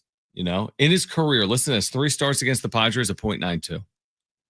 0.92. Is that good? In 3 starts in his career. Like below 1? Like below 1. Below the number run 1 every 9 innings. And then you got Nick Pivetta, who's been as good as you can be at home, specifically. He's been great at home. You know, he's 13-5 overall with a 2.8. I just think this is one of those go out and score first, right? You don't want to fall behind tonight. This isn't a game where you're forecasting scoring 6, 7, 8 runs. You may have to win this thing 2-1, 3-2, 4-3. So go out and score first and see if you can win this series the Padres way. The Padres way. That's exactly right. And last night, you were thinking it because everybody was thinking it. Things tied 2-2 in the 9th inning. This thing's going to extra innings. I was thinking that. This team's going to win on a walk-off sac fly They're again. They're going to bunt him over and get him in. Schulte's going to bear hug and embrace whoever gets the walk-off sac fly. Imagine if it was back-to-back nights with Toddy. The hug might be longer. Right. But, he's gearing up. Who am I going to hug tonight? Who am I going to embrace and give a warm, cozy, loving 5+ second hug? Who am I going to give that to? Well, no one. You didn't give it. There were no hugs last night. No hugs last night, John. Because Suarez allowed that home run. And no hugs. Again, I'm not putting last night on Robert Suarez. I mean, hey, offense. Why don't you score some runs? Yeah, exactly.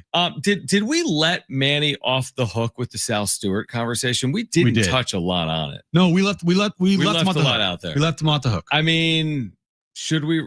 Yeah. Do we have the actual? Yeah, I want to hear This is Manny Machado. Now his friend, if not one of his better friends, is this young player for the Reds out of Miami. He's very young. Sal Stewart's how old? 21, 22, something like that. Manny's 33. So this guy's 10, 11 years younger than Manny Machado. But Sal Stewart compares like Machado to an older brother, right? Yeah. Like he's this like mentor type figure in his his life. Hit a home run, gave him a flex as he's rounding third base. He's smiling. Manny's smiling. Correct. This was last night off Michael King. I'm sure this was one of the best moments of the young kid's career. Absolutely. So Manny was asked about it. Here's what he said post game. What was it like watching Sal Stewart hit his first home run?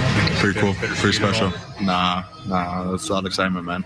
It's a game of baseball, man. You got to be excited for stuff like that. So, it's pretty cool to watch. I understand you got him a pretty nice kid for him to tap his wrist all the way around. Yeah, it's just these young guys, you know what I'm saying? These young guys, this new generation. Hitting the Shador and stuff, So, but yeah, man, it was fun to watch. And, he watches a lot of Padre games, so for him to come here and hit one in front of me, it was pretty cool. Didn't impact the game. I know Michael didn't love it too much, but it was cool. Cool moment. Yeah, it's a no for me, dog. Did he say the silent part out loud? Like, you can be happy for your friend. You could text him after we're taking grass, man. But to say it publicly like that, that's too far, probably. You don't say that, especially after you lose a game. Yeah, if you win 8-1 and he hits a solo home run, I'll be honest with you, man. I thought that was cool for him. We wanted to win. We did. Didn't impact the game. I mean, it did impact the game in a big way, actually. I think Manny's being let off the hook here in a huge way. I think that was really stupid of him to say. I think that sometimes he doesn't think before he speaks. It's kind of Manny Machado's MO in his career. And I think last night, him saying that and then hearing it again today, twice, I think it comes off as read the room, my guy, because you just lost a very crucial game. You lost ground in the standings. You are sucking right now. You went 0 for 4. You went 0 for 4. You can be happy for your buddy. You can text him. You can talk to him, inside the Petco Park when there's no media around and whatnot. You could be happy. Absolutely. I'm not saying you can't be happy for somebody that you're like kind of a mentor to. Right. But you don't say the thing that you're thinking out loud, which you did last night. I thought it was a stupid thing that Manny he said. just went too far. Like if someone, hey, what'd you think of Sal Stewart homer? I'd be like, you know what? I'll be honest with you. I'm way more concerned right now about whether we're winning or losing. I mean, we're 2 weeks away from the postseason. We got to win these games. With that being said, I've known this kid since he was a kid, and I am happy for his success, and I am happy to see him in the major leagues with the Reds. But he went too far. Went too far. And I'm actually surprised there hasn't been more criticism, not like outrage. I'm surprised there hasn't been more criticism of that specific bite, the back and forth there with the media last night. I really am. I thought that would elicit reaction, and it hasn't elicited that much reaction. He didn't read the room right. No. Like completely just missed the whole point. Yeah. I just like I can rip the guy endlessly here, but what's going to happen? Nothing. Yeah. Nothing. Right. It was stupid for him to say. It was stupid for him to say. You are praising a guy that hit a home run that directly affected the outcome of a game last night. You went 0 for 4. Your pitcher who's returning, who you need down the stretch, you lost a game in the standings, and you're just running your mouth about how happy you are for a guy that directly impacted the game that you lost last night. Right. He said it was cool multiple times. Like, I don't know if you need to say it's cool multiple times when it's something that comes at the expense of your ability to win a game last night down at Petco Park. All right, we continue to get you ready. Padres and Reds will get underway in about 20 minutes or so. We have Jim's back page still ahead. We did promise you some tickets, so let's give those away right now. We have 2 free tickets to see Billy Idol with Joan Jett. This is September 23rd at the North Island Credit Union Amphitheater. If you want those tickets, be caller number 3 to 877-767-4760. Terrific giveaway. 2 free tickets to see Billy Idol and Joan Jett, September 23rd at the North Island Credit Union Amphitheater. Call right now if you want those tickets, 877-767-4760. By the way, tickets and information available at Ticketmaster.com. Here until 6, John and Jim, San Diego Sports 760 and live on the iHeartRadio app.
All right, this update's brought to you by Rapid Radios. Padres Reds. Final game of their 3-game series tonight at Petco Park. 5:40 first pitch. Nick Pivetta on the mound for the Padres. Padres trail the Dodgers by 2 games in the National League West. NFL news of the day. Brock Purdy will likely miss the upcoming game this weekend against the New Orleans Saints. Kyle Shanahan saying it could be a multi-week injury with Brock Purdy dealing with a foot injury. And tonight, 6 p.m., SDFC Midweek Live, 1 full hour of SDFC talk with Darren and Adrian from 6 to 7 p.m. right here on your home of SDFC, San Diego Sports 760. Rapid Radios are instant push-to-talk walkie-talkies offering national LTE coverage and no subscription ever. Business owners can keep in touch with up to 200 staff members at one time. Go to rapidradios.com now for up to 60% off and free shipping. All right, I think it's time for a serious conversation about sombrero Mexican food, because one of our listeners is going to have lunch brought to them by me and Jim. John and Jim will bring you lunch on Friday, and we're getting some of the specifics of this lunch. Yeah, we just got some details that you're going to want to listen to, because you're going to get a lot of burritos. We have been told that we are going to be delivering 20 burritos. 20. From Sombrero Mexican food. Now, the type of burritos, not entirely TBD. Sure what we're going to have, but my guess it's going to be a variety. Variety of burritos. Here's the thing. If you want us to bring you lunch, one of our listeners, we're bringing lunch too. So why not try to win 20 burritos and we'll bring them to your workplace? All you have to do right now is open the iHeartRadio app, search for San Diego Sports 760, and leave us a talkback. There's a little red microphone. While you're there, by the way, put us in your presets. San Diego Sports 760 and John and Jim. Put us as your number 1 preset. But open the talkback mic. Tell us your name, where you work, and why we should bring you and 19 others lunch Friday. This Friday. Or if you just want, 20 burritos for yourself at work and not tell anybody, go for it. That's a lot of, what's the most burritos you could eat? A half? Half a burrito? I mean, here's the thing. Here's my one complaint, and I probably might be the only person that thinks this about burritos. If you give me a burrito that's the size of my forearm, I'm a little turned off by it. Because why? You don't have to eat it all. No, but here's the thing. I don't want to just order this burrito that's just this giant, massive thing and only be able to eat half of it. Why? Because you feel better if you can eat all your food? I feel, I do feel better because I don't want to save the burrito and then have the burrito sit in the fridge and then have the burrito the next day. I wanted the burrito in one sitting. But what if it's too small then? Well, there is a size out there. Pause. That's, oh man. Keep going. What size? No. Well, describe it.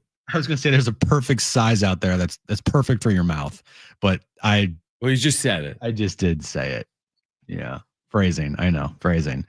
There is a perfect size burrito out there that isn't too small or too large. It's just the right. It's that you can be like, I'm very satisfied with this. Do you get what I'm saying at all? No? No, I get what you're saying. But the good thing about sombreros is they don't give you these forearm size burritos. They're good size burritos. I've never heard someone be like, I'm a fan of having less food. But no, you've never gone. When's the last time you got a burrito, by the way? I get burritos a lot. They just happen to be vegetarian. Right. So they're probably not they're full. Just little tiny little burritos. So 1 piece of rice, 1 piece of bean. I remember probably a month ago, me and Aaron, we got burritos. And I forget the place we got burritos at. It was somewhere in Imperial Beach. Okay. And we got them delivered to the house. Open up the burrito. This thing is huge. Gigantic. I'm like, what am I supposed to do with this right now? I'm going to start eating this, and 3/4 of the way through, I'm going to be completely full. Is it that big of a problem to be full before you finish your burrito? No, but that's so much food to just not eat. I don't know. No, I mean, I understand what you're saying. By the way, how do you eat a burrito? That's a dumb question. That's a very dumb question because I know where you're going with this, and you're going to say with a fork and knife. What I was going to say is, if it's slap you across your face. If it's so big, what? With what's so big? The burrito. Okay. Then you could break out some utensils. I'm okay with like cutting the burrito in half. Thank you. That's and what then I'm saying. picking the burrito up with my two hands and eating the burrito that way. That's what I'm saying. But most of the time, like 95% of the time, I pick up the burrito and eat it from the top down. The top down. Yeah, I mean, you're not eating like from the middle. I'm not going to eat the burrito like it's a burger. Like some corn or something. Yeah, of course not. Right. You're not a. How do you eat your corn, by the way? Like a normal person. Okay. As opposed to? Never mind. I set you up for that one. Sorry. Okay. All right. Anyway, if you want lunch from John and Jim and Sombrero Mexican food, again, open the app, search for 760, and click on that red talkback microphone and tell us your name, where you work, and why we should bring you, again, Sombrero's Mexican food this Friday for lunch. See, now we're getting people in our chat. Vinyl Solution says burrito girth. I don't want a girthy burrito. Like I want, and you want a skinny burrito? No. I don't want a skinny burrito either. There's a nice happy medium between like giant fatty girthy burrito and like a skinny what the hell is this type of burrito. There's a middle ground there. I mean, I understand what you're saying.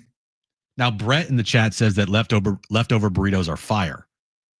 Yeah, that's what I was gonna say. It's like ordering a whole pizza. Well, you don't have to eat it all. If you order a pizza and have 2 or 3 slices and Aaron has 2 slices and there's 3 slices left over, can't you just eat them later? People are like, describe this. Mark Bartlett, shout out to Padres blogger, says, describe this perfect burrito. That's what I'm saying. Like, it's a very like you're really like honing in on a thing. I've never ever heard someone, honestly, you're the only person I've ever heard like, man, that pizza was too big. Man, that sandwich, it was too much food. Like, by and large, people are cool with that. Jim's Yelp reviews would be like, the portions are so small, I left starving. A+. I loved exactly. I think mostly people they left me wanting more literally food than less. It's just my point. Look, I'm not discriminating against large, thick, girthy burritos. Okay? I'm not. I appreciate you saying that. But what I am saying is, for me personally, if I get this fat burrito, I'm a little turned off by it because I get scared. I get intimidated. You're I'm intimidated by the size. By the size. Yeah. I'm intimidated by the size of this thing. I open it up. And I'm like, damn, that's big. Right. No, I understand. Like, that's too much for me to handle. You're such an idiot. You really the are. burrito, that is, guys. Right, Come on. right. What are we talking about here? Get your head. Get your I head don't out of the even know gutter. I have no idea where to even go with you. I really don't. I have no idea. Here's what I would say. After all this, the Padres and the good transition. Reds the Padres are going to play Game 3 tonight. It's one of those games that you look at the Dodgers and who they're playing. They're playing the lowly Rockies. You just got to assume the Dodgers are winning. Have the Dodgers played? They're playing tonight, right? Yes, John. Imagine if we spend the whole day like they're playing right now? They're playing at 7:10. Yeah. Okay, so I'm assuming the Dodgers win tonight. Okay, right? I mean, I'm gonna have to. How could I not? I'm sure they're minus like 5 million. Blake Snell at home. Cubs are up minus a million. Right. Cubs are up 3-1 on the Braves, top of the fifth. Yeah, top of the 6th inning. So since you control none of that, whether the Cubs win or the Giants, Mets, you get the point, or the Dodgers. You just have to go out there and assume you have to win. I'm sorry, and I agree with the 5-2 homestand theory. I'm going to agree with it less if they lose tonight. I'm not going to come on the wrap-up show. You don't think they're going to sweep the Rockies? Be like, it's all good. They lost 2 out of 3 at home to the Reds. They still are in position to have that great homestand we were talking about. I doubt that's going to be my take tonight if they lose. Yeah, you're probably right. Right? That's not going to be it the won't take. feel great. Yeah, and then you're asking them to win 4 straight games. I don't care who you're playing. That's a lot of wins in a row. But come Sunday, if they were to sweep the Rockies, then I'll change my opinion. Then your opinion will change. I will definitely change my opinion, probably, if that happens. Yep, and that's the beauty of sports opinions here is that, guess what? They can change. Like we're saying right now, Manny Machado sucks. He could hit 2 home runs the next 2 days. Exactly. And then it's like, Manny's great again. Well, hopefully that does happen, by the way.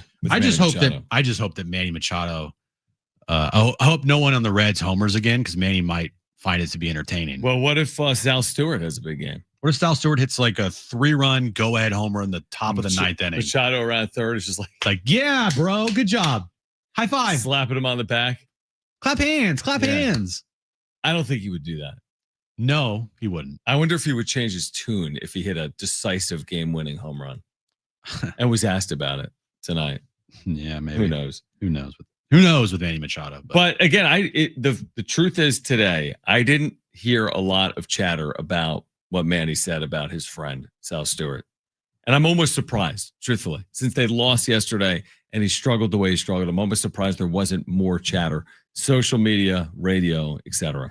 What irks you guys more? His comments like that, or when they go on Mookie's podcast the next day following a loss? That's a great question, Brent. It's not even close as Mookie's podcast. Yeah, I don't like the Mookie podcast appearances. Like, by the way, if the Padres and Dodgers meet in the postseason, like, I'm sorry, podcast, you can't book Padres on your podcast in the postseason. There's no Padres guests on your podcast, Mookie, in the postseason. That's over and done with. And of course, Mookie had Paul Skeens on his podcast when they played the Pirates, and then Paul Skeens went out there and shoved. I know, it makes no sense. It literally makes no sense.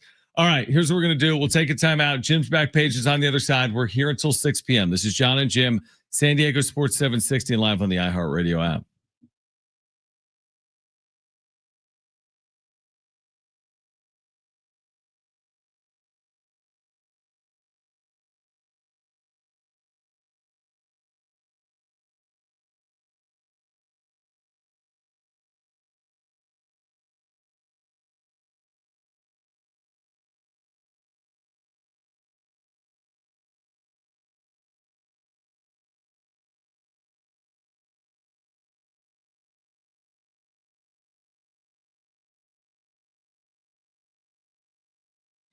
All right, hey guys, it is John and Jim again for the all-new Hamul Casino Resort, the Players Place, and we've been telling you about the hotel and spa at Hamul, now open. It is the next level of luxury.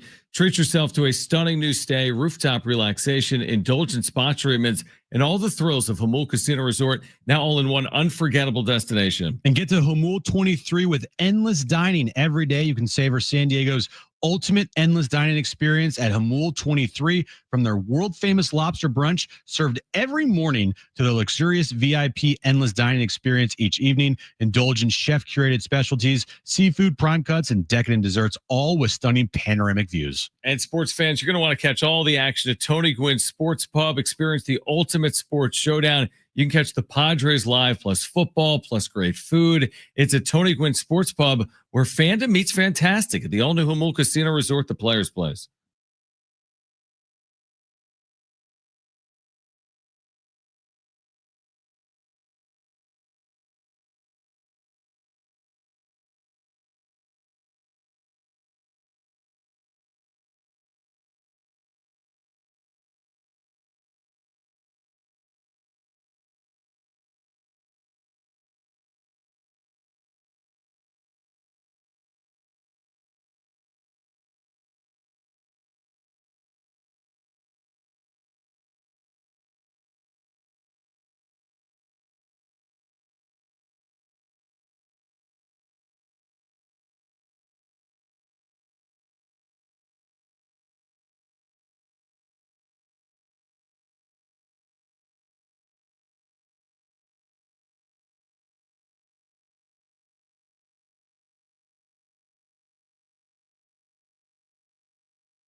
All right, John and Jim, final time. STFC Midweek Live coming up in about 10 or 15 minutes. Darren Smith is in the building.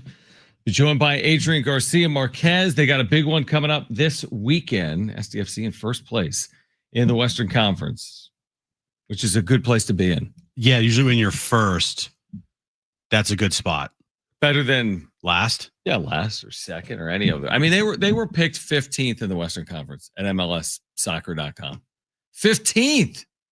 And they're in first place with 5 matches to go. Like, it's truly one of the great stories that's played out. It's not just locally. Like, it's just a great story that has played out. And now, like, how far can they go? Stay tuned. Stay tuned for that. In terms of how far they can go. But hopefully they can go pretty far in the postseason this year. Padres and Reds, by the way, 5:40 underway here tonight. Andrew Abbott opposite Nick Pivetta. So Padres and Reds underway game 3, the rubber match of that 3-game series. All right, STFC Midweek Live coming up in about 10 or so minutes. And right now, let's get to this.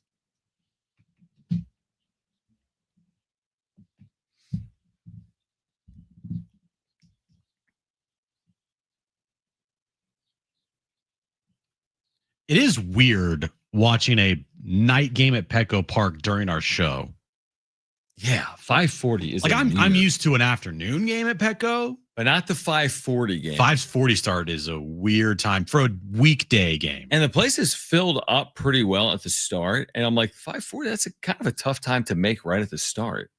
It is. Right? Traffic, timing, work, children, absolutely, all those things. Absolutely, Absolutely. So yes, it's odd. I agree. Okay. That's good back page. That was great. Yeah. Have a great night, take. everybody. Talk to you on the wrap-up show. Yeah.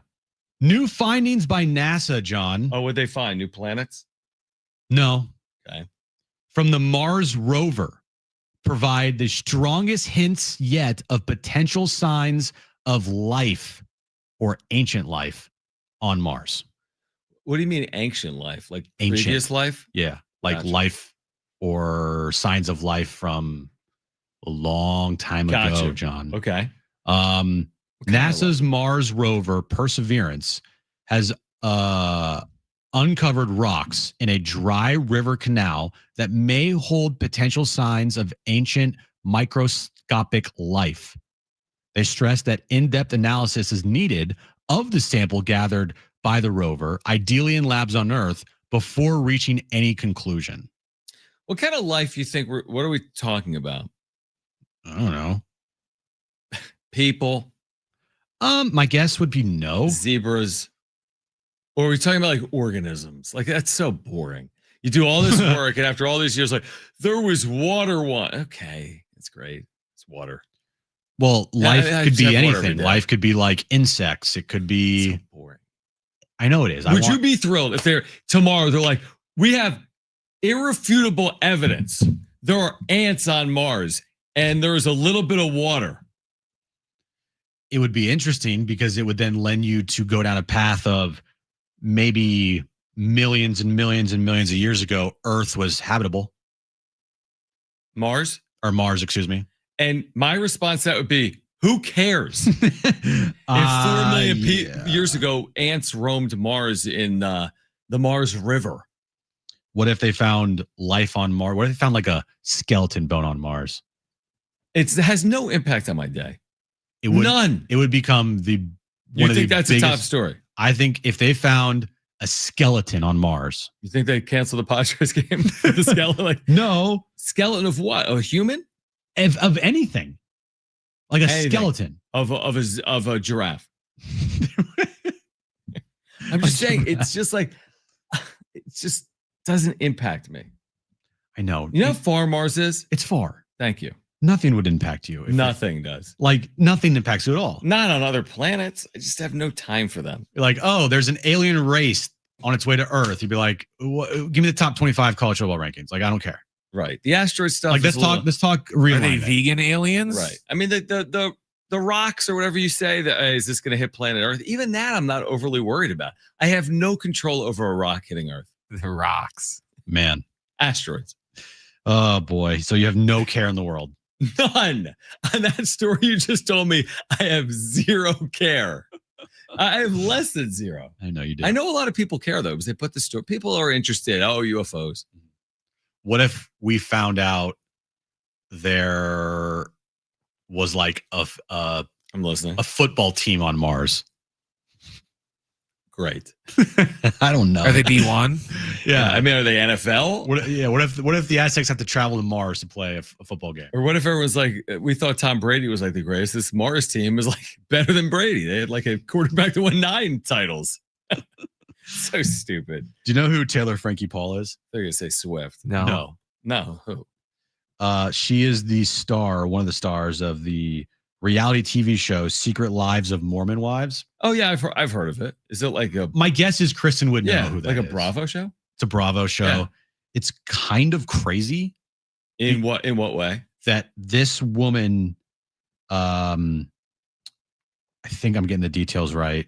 Could be off, but she like cheated on her husband, or like not cheated, but with her former husband had like a bunch of orgies with like friends, and they're all Mormon, and it became this like huge deal, and she became like a viral sensation and on TikTok and whatnot.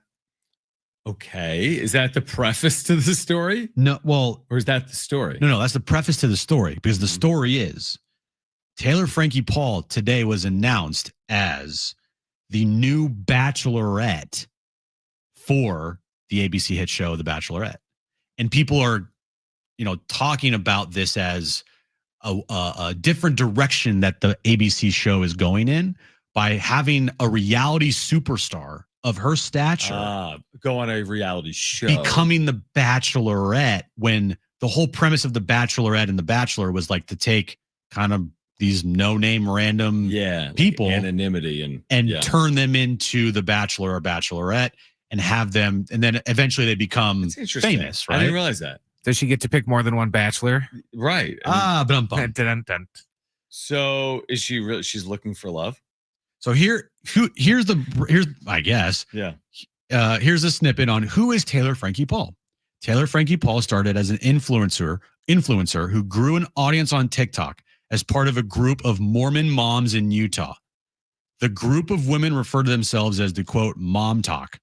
The single mom of 3 went viral in 2022 when she started discussing Salt Lake City's soft swinging scene in her videos. She told her followers she had stepped out of an agreement with her husband in terms of relationships with other couples involving swinging.